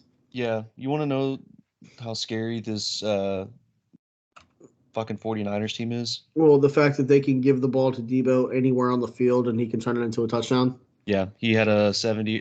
McCaffrey had like a 70-yard run first play of the game. George Kittle had a 44-yard catch touchdown. Debo Samuel had like a 50-yard catch and run touchdown. It's just insane. Trent dude. Williams probably deserves to be in the MVP race because when he's out there, that offense is just clicking on all 4 cylinders. He's like the 3 bears from that fucking from Goldilocks, just morphed into one person. Cayden Green needs to watch Trent Williams. And then come back to OU. Come back to OU and just be like, you know what? Maybe I can be him, but as a guard. He fucking could be. Dude, he's Yeah. 6'5", 325. Yeah, he's huge. As a guard? Trust the process. If Bill says, hey, you're a guard, you need to listen to Bill. Look who he's put in the NFL. If Bill Bedenbaugh says anything, you listen to Bill Bedenbaugh. Yeah. Well, enough. I hope the kid, does Bill go. Bedenbaugh could literally give me bad tax advice, and I'll be like, yes, sir. Like, oh, so don't claim that on there? Okay. Right off my gambling addiction as a fucking tax write-off. Oh, shit. They're like, yes, sir, Coach B. Yeah, the 49ers are the most dangerous team, man. It's somebody just posted Travis Kelce and Taylor Swift. How sweet. This has officially become the gayest podcast on the internet. Joe Rogan, never. Oh, you don't like Taylor Swift? Are you going to be one of those? She's pretty good. You're going to be one of those that you're just going to be a hater because everybody else is doing it? No. I do miss when – did you see the statement she was coming out with after the Packers game? And everyone was like, look at what Jordan Love did to her. And she was like, where has football been all my life? And people were like, she watches Jordan Love once. Bring it on. Is Jordan Love going to steal Taylor Swift away? Hey, it's love season, baby. Is it love season? Because you watched that game last night. Towards the end it was. He was fucking balling, man. Some of those throws he made, that touchdown to Heath, dude. Oh that one, we'll get into that game here in a second. We will get into that. But that throw that he made to Kraft, like in the middle of the field, that deep throw, yeah, that was a crazy throw. But 49ers are the 1 seed right now. Yes. They'd get the bye and home field advantage. They're good. Seahawks, they're in trouble. Yeah. You think they draft a quarterback this year early? I don't know. I mean, they paid Gino 3 years, $75 million? Yeah, but that's a lot of money. But in the grand scheme of things, he's not making 40. No. they could bring in a rookie quarterback and let them sit behind Gino. It might not be the one person you want him to sit behind, but let him learn and develop, and Well, they can say one thing. They wrote him off. He ain't right back. He did get his jaw He fucking might have to now. snapped one time. Remember when his teammate broke his fucking jaw? Yes. When he's with the Jets. What was the Jets? It was the Jets. There's so many there's so much hate that goes around on the Jets because they are the Jets, like the butt fumble, the Todd Bowles era. What's going on right now? The butt fumble. That's an all-time NFL moment right there. Also, the butt punch. Did you see DK Metcalf for this game? No problem. What are you talking about? Like he was. Fucking. He was not happy. He was not happy. He slammed Fred Warner. And then he face fucked him with his hands. Yeah. And then he performed a new sign language where he, basically it was sign language for fuck. Drew Lock is my quarterback. I hate my life. Get me off this team. And that was when he slammed his helmet on the bench. Yeah, that was his way. What that was? Yeah, that was his. Did you see what Fred Warner said to him? Apparently, Fred Warner was like, "Hey, nice tackle, bud," and then he just fucking right just fucking faced it. Yeah, I don't know, man. He got ejected. Yeah. Yeah, so he got ejected from the game. DK, yeah, I kind of feel bad for him. But the Seahawks, yeah, they're in trouble. Yeah, they don't look good right now. Everyone was picking them as like a dark horse, like deep playoff team. I knew it wasn't gonna happen. Well, I mean, it's fair that they did that with the season Gino had last year. Yeah, it's completely fair. I just knew like that Gino's not the quarterback you're gonna pick to stack those seasons. Yeah, like we kind of know what he is now. Yeah, that was kind of my whole thought process. But Devin Witherspoon, I wasn't completely against it. Yeah, that is true. They've gotten pretty banged up. But the 49ers look like they're probably going to make Super Bowl. Yeah. I mean, just now, like I said, the season's been crazy. But if I had to put money on any team making the Super Bowl, either conference, I'd probably put money on the 49ers. What defense is good enough to stop that offense? Like, I feel like it's the teams that are just now getting good. Like, the Bears defense could stop. Maybe. I mean, they'd still find ways to score points. Maybe the Packers play pretty well against good offenses, at least like the past few weeks. Yeah, but they can't stop the run. Yeah. And what Debo I think that's does, a linebacker issue, though. I think that's a linebacker issue because I don't know. How about we go ahead and we still got Bills Chiefs. Yeah. It's that one. Yeah, there's going to have to be like a defense in the playoffs, and like right now the Eagles defense, maybe the Cowboys defense. I feel like the Cowboys defense is I loved the over in that Cowboys game, but I mean their defense is kind of I feel like the Cowboys defense is just aggressive enough to get them though. Yeah. But again, they're just aggressive enough to where it may cost them. Aggressive defense versus a very aggressive offense, usually the offense wins that one. Yeah. If you've got the talent for it too. And as long as Trent Williams is healthy, that offense clicks. As long as Trent Williams is healthy, Michael Parsons is not going to get to him. Yeah. Is not going to get to I don't look, Michael Parsons is amazing, but they're going to have to line him up away from Trent Williams. Michael Parsons is on that side of the ball, he will not touch Brock Purdy. What they need to do is they need to adopt the Brian Flores scheme where they have John Metellus do all the positions. They need to do that with Michael Parsons. No, literally. Like he's a player that's made for that. Literally. But yeah, 49ers, they look good and they're going to get the 1 seed. Oh, like 100%. I fully expect them because they got the Cardinals. Oh, the Ravens. That's going to be a fun game. Oh shit. That's going to be Monday night next. That's Christmas Day. That's going to be a fun game. That's going to be a fucking hell of a game, dude. Yeah. I can't wait for that one. A sneaky, low-key good game. Maybe the Rams and 49ers. That'll be a good one, especially if the Rams are playing for a playoff spot and the 49ers are playing to lock up the 1 seed. That'll be a hell of a game. Yeah, I think that might be a really good game. But that one should get Sunday night. Yeah. Seahawks, right. Downward trend. 49ers. I mean, they've just been kind of.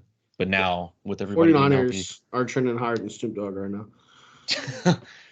Yeah. Oh yeah. Snoop Dogg done with the weed, man. He's That was a bit. So, anyways, Bills Chiefs. Before we get into anything, all right, because I have a lot of thoughts on this. And I know where you're going with this, this, DB, and I think I agree with you. I will say this first and foremost, because we saw it happen with OU earlier in the year.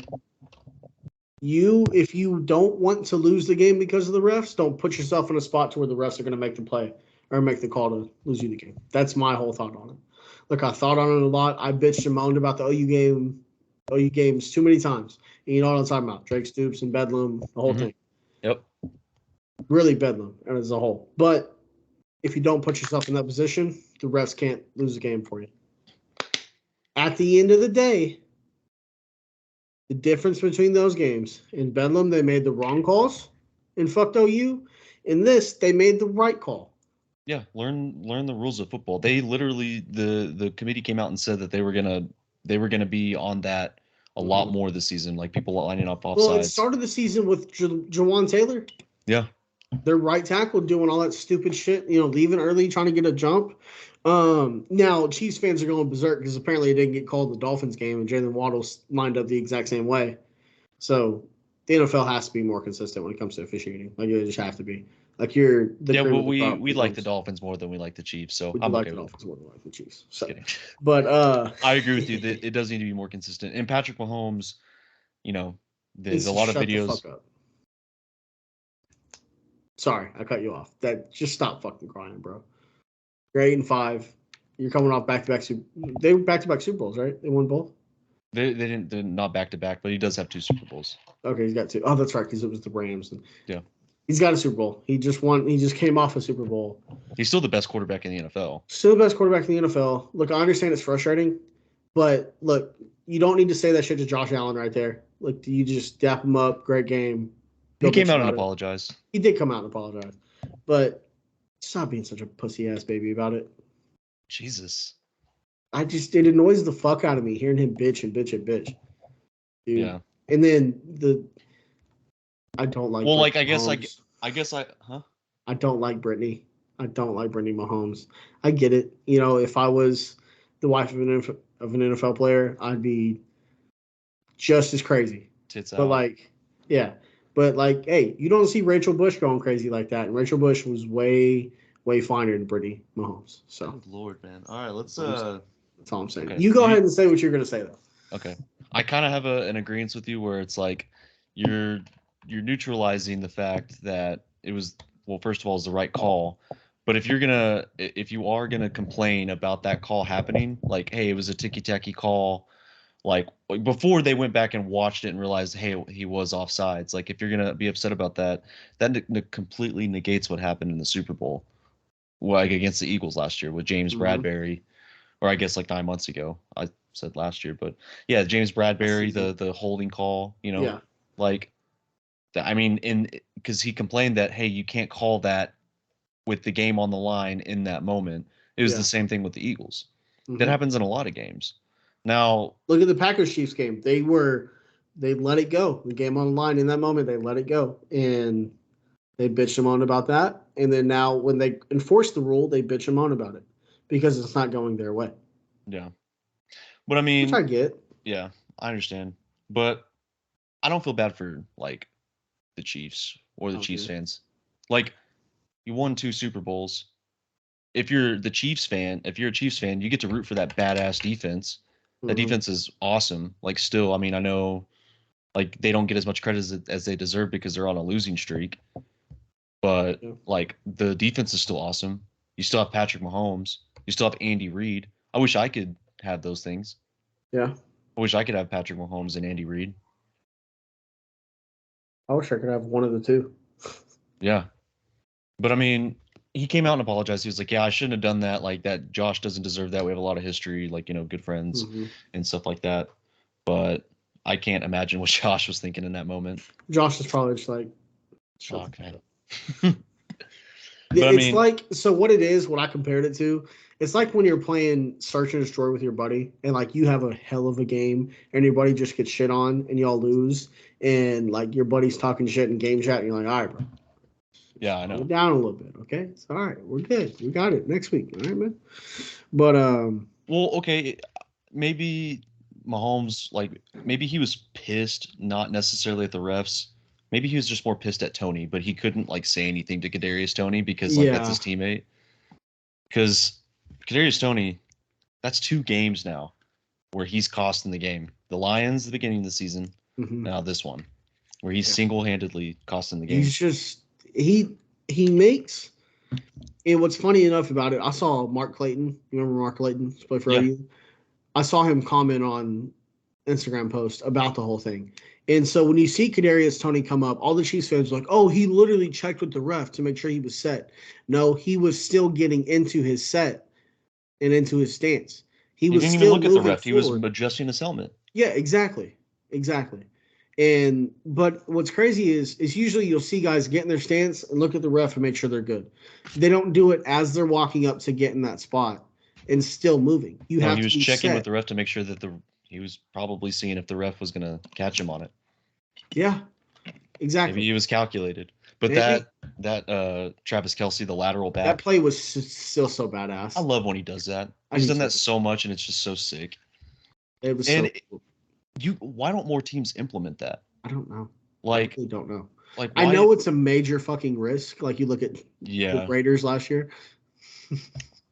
Well, like do it calculated though, Yeah. which Like is I mean, it exactly makes what. perfect sense if you run a clear out and then like maybe a check and release or run someone to the open side of the field and then you run a clear out and a stop. It's almost like the hook and ladder, Yeah. just way better because you neutralize that part of the field. And you get someone like a Jacoby Myers or like a guy that played quarterback in college or something like that and let them get into space and you're like, I trust you to make that throw. Yeah. Yeah, I think they should do it more often. Well, teams just need to be smarter about it. Yeah. But Kelsey, every time he does it, it's like perfect. Yeah. And so, like, I understand that they Well, were he was a pissed. quarterback, Yeah, he was at Cincinnati. not at Cincinnati in Well, high he was school. He was. recruited as a quarterback to Cincinnati before That's he fair. got kicked off the team. But yeah, no, I understand being upset, but like, it was if he hadn't come out and apologized, I'd have been like, okay, like, Yeah. what's going on? Yeah. But Mahomes is going to receive a lot of hate. I like Mahomes. I do Like too. he's a good quarterback. I agree with you. He shouldn't have bitched. I do love the memes of people voicing him over as Kermit, though. Yeah. Yeah, that really just made me mad. Oh man, but yeah, no, I like I said, I look, man. Everyone gets fucked over by the refs all the time, and yes, you bitch about it in the moment, but look, you're a superstar. The NFL, you are the NFL essentially. Like he's probably going to get fined, I would assume, him and Andy both. But you can't come out like that. Look, he's been so good all season as well. Like when his teammates have fucked it up, he's been like, That's what it is. Like his team, like his receivers are a problem. They're fumbling yeah. the ball. They're not making catches. It's They've almost had like to when go Aaron cheap. Rodgers was having to throw to Jeff Janis, Jared Aberdarius, fucking Richard Rodgers. Yeah, I know. I mean, that's just how it is. Like whenever you pay your quarterback, like you have to get cheaper. Like Mhm. everywhere else on the offense, like he doesn't trust his tackles, his The receiver Shohei core. Ohtani approach, Yeah, that's nuts. ridiculous. Yeah, that's But that's yeah, no, wild. it's. I mean, that's exactly what happens. Like you look at Brady's the perfect example for it. Brady never took that massive super deal. He got paid like a motherfucker, but he didn't take 50, 55 million a year. Yeah, it was He team wanted friendly. the team. Yeah, you'll make so much more money if you're winning Super Bowls than you will if you're just Endorsements, merchandise. yes, dude. Which at some point, like, okay, take the contract. Like you're getting old, like Mhm. he may be at that point in his age now where he can take that, but a rebuild's going to take time. Like Yeah. you're going to have to draft receivers. Mm-hmm. I will be scared of the Chiefs if they draft like a Donnie Mitchell or something, which is I You know saw who a the you projection. know who the Chiefs should draft if they really want to make everyone shit their pants? Drake Stoops. Yeah, Dude, Drake he would Stoops actually like he in an would Andy Reid fit so offense. well in an Andy Reid or Sean McVay offense. Drake Stoops and the Rams would be terrifying, bro. I can tell you And this: he won't drop the ball. no, he fucking won't. He'll get blasted too, like he did in the fucking TCU game or the West Virginia game, and just hang on to it. Well, I don't know. Do the quarterbacks in the NFL throw harder? Well, he caught passes from Caleb Yeah. Williams. And Caleb Williams fucking throws a dart. He caught passes to Spencer Rattler too, and Spencer Rattler throws it 100 miles an hour into the stands. So, Yeah, that's true. but moving on from this game. Yeah, no, I agree. But hey, Bills, they're still alive. They are. What do we, real quick, before we move on to the next game, what do we think about the Bills right now? Because they've got the quarterback. I mean, Trevor Lawrence is hurt. Do we, Yeah. Trevor Lawrence is hurt. Looks like the Chiefs offense can't figure it out. What are they right now? They're the 11 seed, dude. That's how crazy the AFC is right now. They're the 11 seed at 7-6. But if they make a run, like if they make it into the playoffs, like I don't know, I'll keep my eye on the Bills. I think they'll be one of the more dangerous teams if they make the playoffs.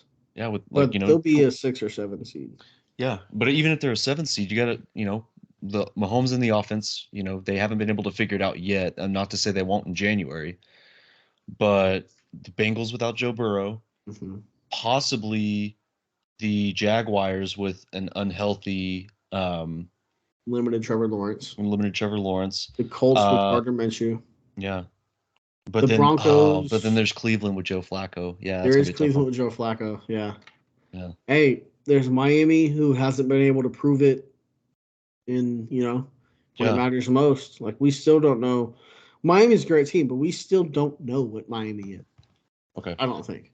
Write this down. Remind me not to bet on any more Jets games and then to keep my eye on the Bills. I got you. I'll tattoo it on my forehead so I'll never forget. Bills Super Bowl champs 2023 or 2024. God. Yes. Moving on. Sunday Night Football. I thought this game was going to be a lot closer. But the Cowboys. You called it. You called it. Yeah. I will say, as much as I hate the Dallas Cowboys, God fucking damn it, do I love when they go all white. Sexy. Yeah. Even their silver's nice, dude. But when they break out the all white, God damn it, it's hard not to. No, I like those. It's my soul. I like navy. Navy's a good color, man. Yeah. Their kicker's got a hell of a fucking leg. Yeah, I know. They're at the point now where they don't have to put together like a drive. It could be 30 seconds left on the clock and they have to drive.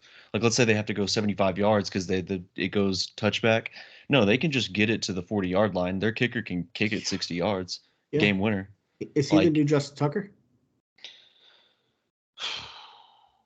He's not that. We haven't seen that clutch gene in him just yet. He hasn't proved it on him. I don't know. He kicked a 59-yarder at 45. Yeah, but we haven't seen it, maybe Jake 3 seconds on the clock to get into the like Jake playoffs. Elliott. Yeah, like we haven't seen that yet, but dude's got a fucking leg. And for him to go out there and make a 60-yarder and then a 59-yarder, and then immediately turn around and every single kickoff go through the back of the end zone, like through the uprights, like he was making field goals essentially from the fucking 80 yards out.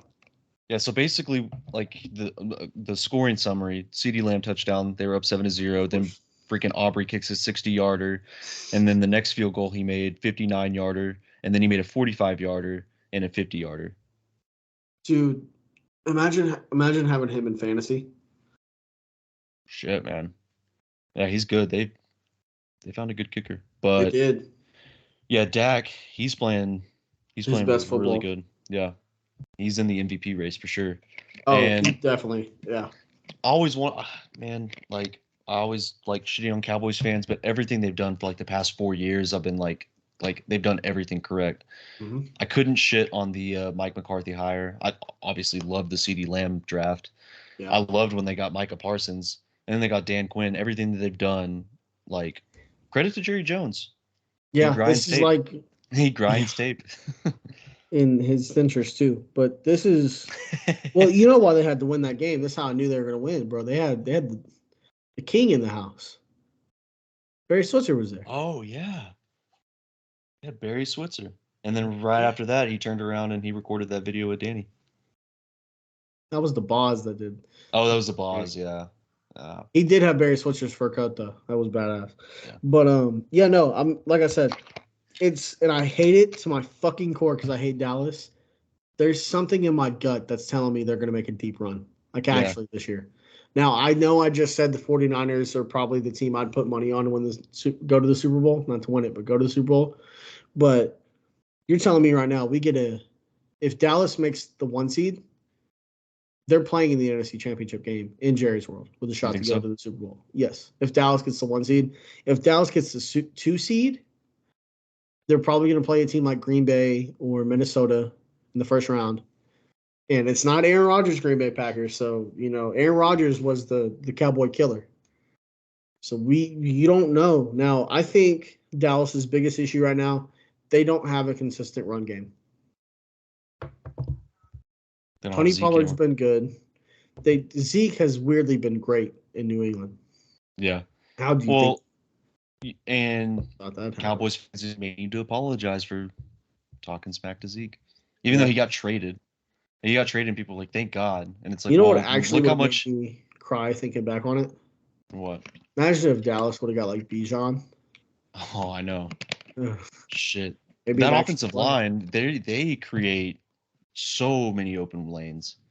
Like they're coming together. Like they've got Zach Martin and Tyron Smith. They're kind of their old guys that are still good. And Tyler Smith is killing it. Yeah, Tyron Smith, he's finally like completely healthy. And then their guard, Tyler Smith, who they drafted to be his replacement, he's playing left guard. He's nasty. Mm-hmm. Like he's just creating open lanes, and that's a good Eagles like pass rush. Yeah. So I think Dallas, they could do it this dead. Look, with Dak playing the way this is Dallas's year, but with the way the Dak is playing this year, it puts them off from having to draft a quarterback. Now, I think they could still take one and try to develop a guy, but you get Dak like a. Well, their guys are playing good. Like, and CeeDee Lamb, he's a number 1 receiver. Like, he's proved himself. Like, hey, I can be the number 1 Michael Gallup had? Yeah. On the sideline? Nasty. Yeah. Brandon Cooks. Yeah. Jake Ferguson, he's playing awesome. Like, Dak, he's pulled it together. And Mike McCarthy, I mean, you can kind of thank Mike McCarthy for Aaron Rodgers' development. I mean, when he was there calling the plays, Aaron Rodgers winning multiple MVPs and a Super Bowl. He's doing the same thing for Dallas. So, it's just there was that time in Mike McCarthy's tenure at Green Bay where him and Aaron were kind of butting heads and the offense wasn't working, Well, they were going through a rebuild too. They were going through a rebuild and they were paying Aaron a fuck ton of money. It still are, technically. He's got like $40 million in dead cap. But Mike McCarthy has a proven offense that works. Yeah. And what was it like his couple years off before he interviewed for the Dallas job? Like, and he was just sitting back, just watching football, just getting fat and perfecting his offense, dude. And I think they are one stud running back away from being unstoppable. Tony Pollard, I mean, he can still probably. I don't know. Good, but he's not like running back. Number 1 running back. The only running back that has ever succeeded when Mike McCarthy is the sole play caller of the offense was like Eddie Lacy. Like everybody else, I know Eddie Lacy was like the only guy that could prove to be just like a stud running back in a Mike McCarthy like system. But imagine they traded for Derrick Henry. Derrick Henry might be the other one. Maybe it's just got to be an Alabama. Maybe Kanye Udo. Yeah. Dude, that would be fucking ridiculous. But give Rodney Anderson a chance, man. I know, right? Give P. Ryan. Put Papa P. Ryan in that Dallas offense. Yeah. Him and CD running it again. AJ Brown 9. I watched the game, and I mean, there were just some uncharacteristic drops for the Eagles. Yeah. That defense is in trouble. Yeah. And they've got the pieces. It's probably just Sean Desai, the defensive coordinator. I remember him because when Vic Fangio was the Bears defensive coordinator, he was basically like the analyst or whatever. Yeah. He was like a positions coach. Then they made him like a defensive analyst like the next year. And then when Vic Fangio took the job for like the head coaching job at Denver, they hired Chuck Pagano to be the defensive coordinator, and Sean Desai stayed. And when they let go of Chuck, whenever they let go of Chuck, they promoted him to defensive coordinator. Defense was not really that good. Yeah. He goes to the Eagles. He was hired as the defensive coordinator when Jonathan Gannon went to Cardinals. Arizona. And, you know, They also defense didn't doesn't look have their good. Italian on the sideline, so Oh yeah, Big hurts. Dom. Yeah, Big Dom. They didn't have him on the sidelines. That always Yeah. hurts. Oh shit, you made a good point. You think if Big Dom was there, they would have won this game? No, not the way Dallas played. Man, Maybe they would have got. You just don't have faith in Italian. You don't like Italians. I don't, dude. It sucks. You got to talk to one twice a week. Sucks for you Yeah, because Italians win this week. it did. We'll talk about that too. I don't know, man. The Eagles are slumping, and it's not a good time for them to slump. Nope, not at all. Now, this is still a team that is plenty talented enough, plenty good enough to catch fire at the right time and make a run in the Super Bowl. But look, they just lost the lead in the division, and they're not getting it back. It's kind of a rebuild, but like on the coaching side, because they did lose two good coordinators. Yeah, we don't know how it's going to work in Arizona. We don't know how it's going to work in Arizona, but it's working in Indianapolis. Yeah, and all I know is Nick Sirianni's a hell of a coach, and they need to reevaluate the rest of their coaching staff though. Yeah, they got some issues. I don't know, man. Yeah, defense not looking good. Their offense uncharacteristic today. I was weirdly just so perfectly right on this game. I know. You've been paying it. You know ball. You know ball. But so moving on, Monday night. We'll talk about the Titans won last night? You didn't know that? No, I went to bed after as soon as I saw Randy Bullock the ball leave his foot, I turned my TV off and went to bed. Yeah. Holy shit. I didn't know the Titans won last night. Yeah, so the Dolphins were up 27-13 and there was only 5 minutes left in the game. And Will Levis, man. Holy shit. Yeah. That's insane. You know, weirdly enough, Miami won. Weirdly enough, Brasher called this because we were watching the games and he was like, you know what? I think the underdogs are going to win today. And I'm usually like that kind of guy that makes the stupid picks. And then Brasher's always got to be the one that like consult me like, hey, dude, you're stupid. Like, because I'm such a bad gambler and I always just pick out my ass. But it seemed like he did that last night. He was just like, you know what? I think the Titans are going to win. I think the Giants are going to win. I was like, that's kind of stupid. And he was right. He knows ball. That's insane. I did not know that. Holy shit. Yeah, Dolphins, they're a joke. They're back on my fraud watch. I mean, everybody was. I will say it was funny to see you just constantly go back and forth on the fucking Dolphins all season. It's been fun. I don't know what to do with the Dolphins because like they're good enough to like win games that they should and just beat the shit out of people, and then they just have their slump. They're a Lincoln Riley football team. Yeah. Creative coach. I like Mike McDaniel though. I do love Mike McDaniel, especially when he's wearing a size 14. When he definitely wears a size 10. Okay, did you see that? He wearing those size 14 off whites, and there was like this zip much tie. of a gap in his heel cup. Yeah. Yeah, he had the zip tie on him. Yeah. Oh, so funny. Well, I know you were watching the Packers game mainly, but I'll tell you how this went. First drive for the Dolphins, first run, Raheem Mostert gets hurt. First throw Tua makes to Jalen Waddle. He threw it, and then there was a guy coming on him. Wait, pause. Oh. There was a guy there was a defender in the vicinity, and he just hit the shit out of him in his chest. We didn't talk about Justin Jefferson getting the fuck hit out of him, by the way. Yeah. So Justin Jefferson, Linsanity run that game. He's out there for one possession. Gets Anyways, smacked. Yeah. But Tua threw a dangerous ball, got Jalen Waddle injured for like hospital balls, man. Yeah, a little bit. And then Tyreek Hill got injured. Everybody was just getting injured for the Dolphins. Yeah. You just see what Tyreek said about his wife though? Yeah. After he got injured, he was like walking over. She's like, if you don't get your fucking ass back in the game. He's like, I need a massage. Yeah. He needs that Deshaun Watson massage. Maybe. Tell you what, if he keeps propelling my fantasy team further and further through, he might need to give me a call. I'll give him a spit shine. You know what's crazy though? He might actually be MVP. Yeah. Because when he's not out there, the Dolphins offense looks terrible. Yeah. And then when he's out there, like Tua it clicks. Well, it's impossible not to. All Tua has to do is throw it as far as he can, and Tyreek will fucking find it. I know we just like when people think of Tyreek, they just think of like speed. He's a great route runner. He is an immaculate route runner. He just knows how to find open space. Like he is definitely like the best receiver in the league, in my opinion. Like speed kills, separation, route running, hands. Like he's got really high football IQ. Yeah, he does. Insanely high football IQ. Tyreek Hill's so good. He definitely needs to be in the MVP race. I think he is. If he cracks 2,000 yards, which is virtually like kind of impossible now, maybe. I don't know. It's Tyreek Hill, so I'm not gonna. Didn't have many. Jalen Waddle had the most yards receiving. It was 79. It's 61. Yeah, so he's gonna have to have like 200-yard games for like a 3 or 4 game stretch. And they've got the Jets, Cowboys, Ravens, and Bills. That was basically Mike Vrabel's plan. Like, hey, let's just hurt everybody. But Will Levis, man. Hey, you've been saying it last few weeks. Will Levis is that dude. He might be the franchise quarterback in Tennessee. He made some throws that were incredible. Yeah. Like, there was a throw that he made getting hit. I think it was Bradley Chubb or Christian Wilkins hit him as he threw the ball into triple coverage right into DeAndre Hopkins, which we forget that DeAndre Hopkins is still elite. Yeah. He's such a good receiver.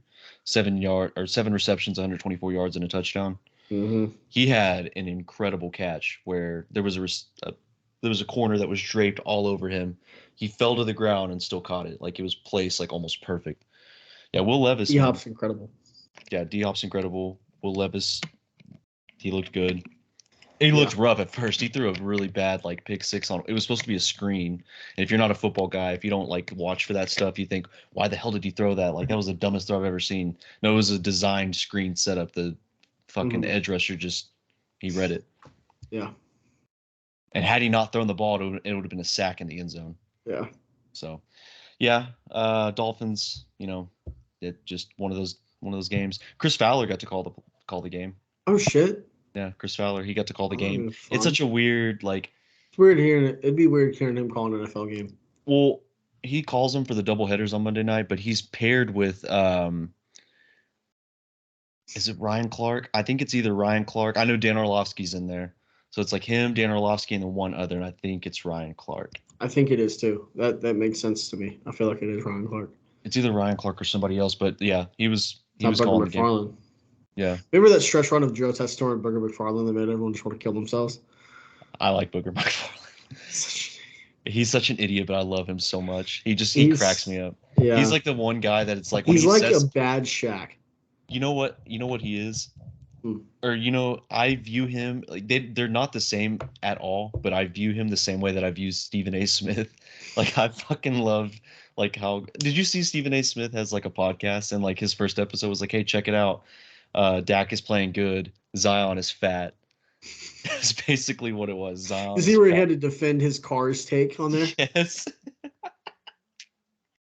And there was another one. This dude like tweeted at him and was like, "Hey Stephen A, I invited a girl to go to a Fortnite concert and she turned me down." And he went on the podcast talking about it. Yes. It's fucking ridiculous, dude. Like they're so stupid, but they're so great. Like, well, I don't know what I would do if they both like retired. That Cars one that got me back in the Stephen A. Smith game. I was out of Stephen A. Smith for a while. That shit was funny. Yeah. That shit was funny. But moving on. Now I called this one too. Did I not? You were all in on the Packers. And I did pick them to win, but I said, look, if Green Bay's going to slip up, they're a young team. It's going to happen. It's going to be this game in New York. I don't know why I didn't listen to myself on the last episode because that's really like I called it and then I double guessed it. Like I double like thought it. Like I second guessed myself. I said, yeah, the Packers are going to lose this game. The Giants are going to cover. Tommy DeVito's going to figure it out. And you were kind of in agreement with me on that. And then we like flip-flopped. Yeah. You were like, yeah, Packers should take care of business. And I was like, no, the Giants are going to win this game. And then we flip-flopped after. You were like, I don't know, man. It's a young team. They're going to make a lot of mistakes. And I was like, no, I don't think so. Dude, what happened? Was there a cross in the universe? I don't know, dude.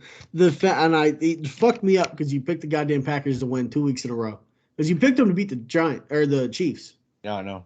And then you were like really feeling the Packers. And you were kind of going back and forth, but you initially were feeling the Packers.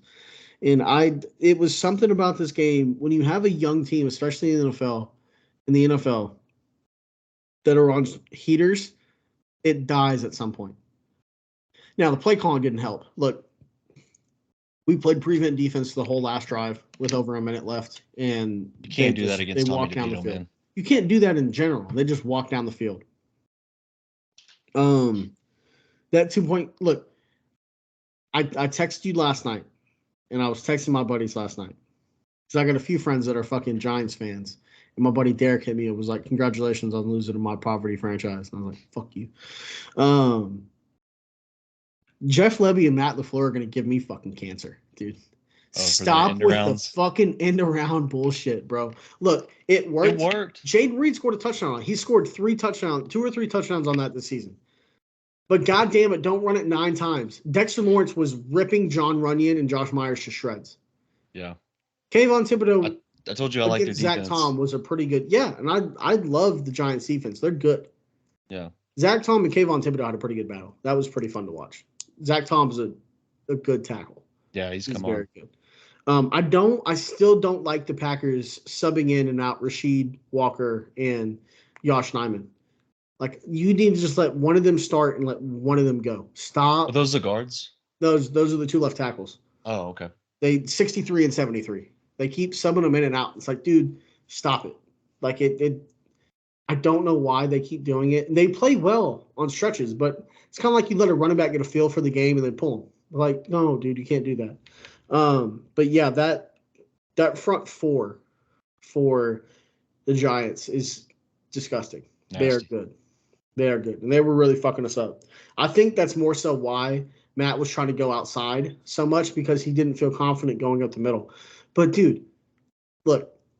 Well, and also, like, A.J. Dillon just, like, he couldn't, like, he had some good runs, but there were times I was watching the game. I mean, he was getting hit at the line of scrimmage. There was a couple times he got folded backwards. Yeah. It was like a 3rd or like a 2nd and 2 or something like that. He got folded at the first down marker. But look, at the end of the day. But the checkdowns worked. When they were throwing it to him on the check, he had that long run before they scored. Exactly. Like, that worked, and also, they stopped doing it. Tucker Kraft has been amazing. I just want to point that out. Tucker Kraft is fantastic. And Luke Musgrave was playing well before he had a lacerated kidney. Jayden Reed looks good. Romeo Doubs is good. Those 2 touchdown throws to Malik Heath, chef's kiss. Like, Malik Heath should have held on to that one. It got knocked out. I still thought it was a catch. He had 3 steps, but whatever. Real time, it definitely looked like a drop. 2 steps. The 3rd foot was coming down. Fuck you. But that throw he had for the actual touchdown on Malik Heath and that catch over the shoulder, extending it out, going out of bounds, insane. Absolutely insane. But, yeah, the check down stuff is working. But, like, at the end of the day, you need 2 yards. Your running back weighs 250 pounds. Run away from Dexter Lawrence and just try to get him to fall forward for 2 points. That's the best. That was the best option they had, instead of making Jayden Reed go end around and making him get 10 yards instead of making A.J. Dillon get 2. Matt LaFleur didn't listen to Marshawn Lynch. He didn't. Marshawn Lynch wouldn't have done that. Yeah. But look, at the end of the day, yes, the Packers lost. I really called it. Something in my gut. I've been feeling really good about the Cowboys and really bad about the Packers this week. And might also just be indigestion, but who knows? But the Packers are still in the playoff race. The season's not dead. I'm fine with them. Honestly, I thought they weren't going to even be close to the playoffs. At this point, I'm still happy with the season. There's still a lot to play for. They got the Bucks, the Panthers, the Vikings, and the Bears. They could easily win 4 and win out this season. If they went out there in the playoffs at 10-7. Yeah. So Jordan Love still looked fantastic. In the moment when you needed him to be the guy, he stepped up and he did it. So he was off. Like, the beginning of the game was really weird. Not weird. It was just a young quarterback game. He was just missing throws he should miss, but the team was making mistakes they should make. Like Keyshawn Nixon on that muffed punt. Fall on it, dude. You were already on the ground with the ball in your possession. Don't get back up. It always cracks me up when, like, punt return. Like, that's been happening a lot lately. Not just in the NFL, but in college football. Well, Gavin Freeman. Yeah. It just I don't get why they do that. Like, it's pure chaos. All you need to do is be calm and fall on the ball. At best, you're going to get 3 yards. That's not going to put you in a much different situation.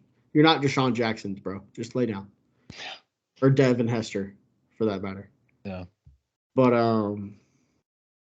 I mean, it sucks, but move on, and hopefully, as much as I love Baker Mayfield, hopefully we beat the Bucks by 40 this weekend. So, well, on the flip side, Tommy DeVito, is a he baller.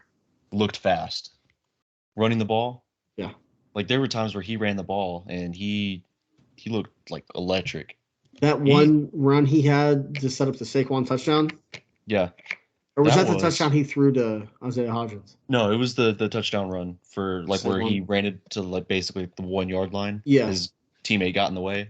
Yeah. It pushed him out of the way to get in the end zone. Yeah, no, he ran the ball. He threw the ball well. That throw to Isaiah Hodgins was nice. Listen, it's been a fun story. We say it's a story. I don't know. Like it might be legit. It might be legit. Like I've been high on Tommy DeVito, and he looked good this game. Yeah. And the Packers aren't like bad defense. Yeah, and that's the thing. See, people are so quick to want to move on from Joe Barry. Last 9 games, the Packers have held their teams to under 24 points or less. Yeah. Like you usually win when defense plays that well. But it's situational ball has been the worst of the Packers on defense. Shit, man. That's what it is. But yeah, Tommy DeVito he's looked fantastic. Yeah, Saquon, he had a couple of really good rushes. Now he had the one where he fumbled to set the Packers up for that touchdown, but ball don't lie, I guess, because Tommy DeVito in crunch time, is Tommy DeVito elite? It might be. He might be elite. Might be elite. I love. He made himself a ton of money this year, though. Did you see his agent on the sidelines? He knows a guy. He knows a lot of fucking guys. Yeah. What he was down there, and he was letting Tommy DeVito know that if this thing didn't go the way he wanted, someone was going to get whacked. Yeah, I know, basically. Doing. And they kept cutting to him on the fucking. You got whacked him by and his Italian, dad. Man. They kept cutting to Tommy DeVito's dad and his agent, bro. It was so funny every time. Like Tommy would score, and I'd be like, "You got to be fucking kidding me!" And they'd cut to that dumb fucking fedora, and I'd be like, "Oh, it's kind of funny." It's fun.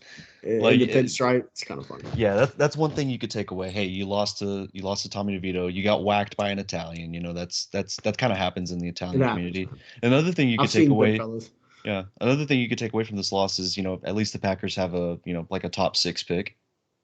Oh wait, you guys won some games, and now you're playing for a playoff push. So hey, you know what? Packers don't draft well at the top of the first round, anyways. That's true. I don't think the Bears do either. Like you can't. Yeah, I know you can't miss. You have the number 1 pick. You can either take Caleb Williams or Marvin Harrison. I don't know what they're going to do. I don't envy Ryan Poles in this situation. No, I don't either. I don't envy him. Like this has been the weirdest draft and the weirdest season. And the weirdest season for college. Like, there's been so much crazy shit going on. Yeah. Like, I would almost just trade all your draft picks. Fucking, I don't want to touch nothing this year, dude. Just have, like, all the picks in 2025? Unless you're the Rams and just keep picking in the 5th round. Yeah. They hammer the 5th round. Do you see that fucking Clemson tight end they got in the 5th? Yes, I know, dude. It's crazy. But, I don't know. I kind of like having the number 1. Like, I nurture it, Yeah, it's your, like having the number 1 little baby. Yeah, that's basically what it is. Don't trade back and draft Mitch Trubisky. Don't do that. Well, I guess they traded up for him there, but yeah, don't do that either. I don't know. My gut's basically telling me like they've decided on Caleb Williams probably. What about Jayden Daniels? I think if you get Jayden Daniels, I think you go somewhere else in the top of the first round. You get him later in the first. Maybe you trade back and acquire a few other picks. See, that's what I'm thinking. Marvin Harrison, then go get Jayden Daniels. Yeah. I don't know. I mean, I don't think you can go wrong with either of those two. No. I've watched Jayden Daniels highlights. I keep seeing him mock to the Raiders, and I'm like, that makes so much sense. Yeah. I hope not. Because if Caleb Williams isn't going to be an option, I just don't know what they're going to do. I don't envy the Bears in the situation. Where are the Packers at in the draft right now? Like 11 or 12? I don't even think they're that low. I know you want a left tackle. I think the Packers should draft a wide receiver. Even though they don't. That's just something they don't do. 1, 2, 3, 4. Or maybe get like a guy in the 2nd round. The Packers are at 15. Almost dead center. How are you going to get how are you going to get the 2 best left tackles? Does Does he scoot down that far? No, he doesn't. The Packers draft premium positions, though. I mean, I could easily see them taking. Fuck, I don't even know, dude. Like this is a weird spot for the Packers to be in. It'll probably end up being like a star corner or an edge rusher. Watch it be an edge rusher. Maybe Jared Verse. Who knows? Maybe. I wouldn't hate Jared Verse. You know what I'd like a lot more than Jared Verse? That fucking white dude out of Florida State in the third or fourth round. I'd like that a lot more. Maybe if who's the guy from UCLA? Oh, damn it. I know what you're talking about. If he drops, yeah. That'd be a good one. I still think the Packers' primary focus has got to be a franchise left tackle, though. Yeah. I just don't know if one makes it to 15. Or if they make the playoffs, I don't know if one makes Maybe it to they can draft Tyler Guyton. 20. Hey, you know. It's going to be tough to teach him how to play left tackle. If he finishes his fucking blocks, they can draft. Oh, fucking kick Zach Tom over to left tackle. Yeah. Zach Tom can play any position. He's essentially Elton Jenkins 2.0, but he can play tackle. Elton can't play tackle. But anyways, I think we've rambled long enough. Do you got anything else you want to get into? No. I mean, really, all that's left is so the Packers got to play the Bucks, then they play the Panthers, the Vikings, and the Bears. Now, one of those Tampa. One of those games they lose. I can't necessarily say which game they lose because I don't know. And then the Bears. Watch it beat Carolina. They would lose to Carolina just to bump them out of the first round pick or the number 1 overall pick. Just to fuck the Bears over. Just to fuck the Bears over and still squeak into the playoffs. That would be so funny. Oh. That would be, dude. I'm gonna talk myself into it. Bryce Young has a career day against the Packers defense, and him, Miles Sanders, and Chuba Hubbard. Are you okay with that? I would be if it bumps the Bears out of the number 1 overall pick. I would be so happy. It's not gonna happen. They're still 1-11. Fuck, I forgot the Pats won. Yeah, Patriots won, and then the Cardinals are probably gonna win one more game. Okay, if the fucking Packers lose to the Panthers, I'll hang myself live. Because the Patriots. Okay, so the Bears have the Browns. Just gonna skip right over that. Yeah, never mind. They're gonna lose the rest of their games probably, but the Bears have the Browns. It's in Cleveland. Then they've got the Cardinals in Chicago. Then they get the Falcons in Chicago, and then they play the Packers at Lambeau. So virtually, they might be able to beat the Browns. Maybe. Yeah, maybe they could beat the Browns. I don't know, but the Patriots, I'd need them to win one more game because if the Packers try to pull that bullshit on the Bears, then we can say, yeah, you lost to the Panthers, and it still solidified the number 1 pick for us. Watch the Panthers win out. Oh my God. Dude, and just get a worse pick than the Bears. Oh my. Well, I don't think it's possible, actually. But Panthers are pretty bad. But I don't have anything else. I just hope we get to watch good football next week. We got bowl season coming up, and then the start of the postseason in the NFL is right around the corner. Yeah. It's crazy how close we are to the end, man. Yeah. Do you have anything else? I am all good. I think I'm about ready to get out of here and go to bed. All right. Well, this has been the PigSkin Podcast, episode 18. We will be back here in a couple days. Probably have this go up tomorrow morning, which will be Wednesday morning, and then we should have another pod on Friday. But thank you for watching, and we will see you guys later. Peace.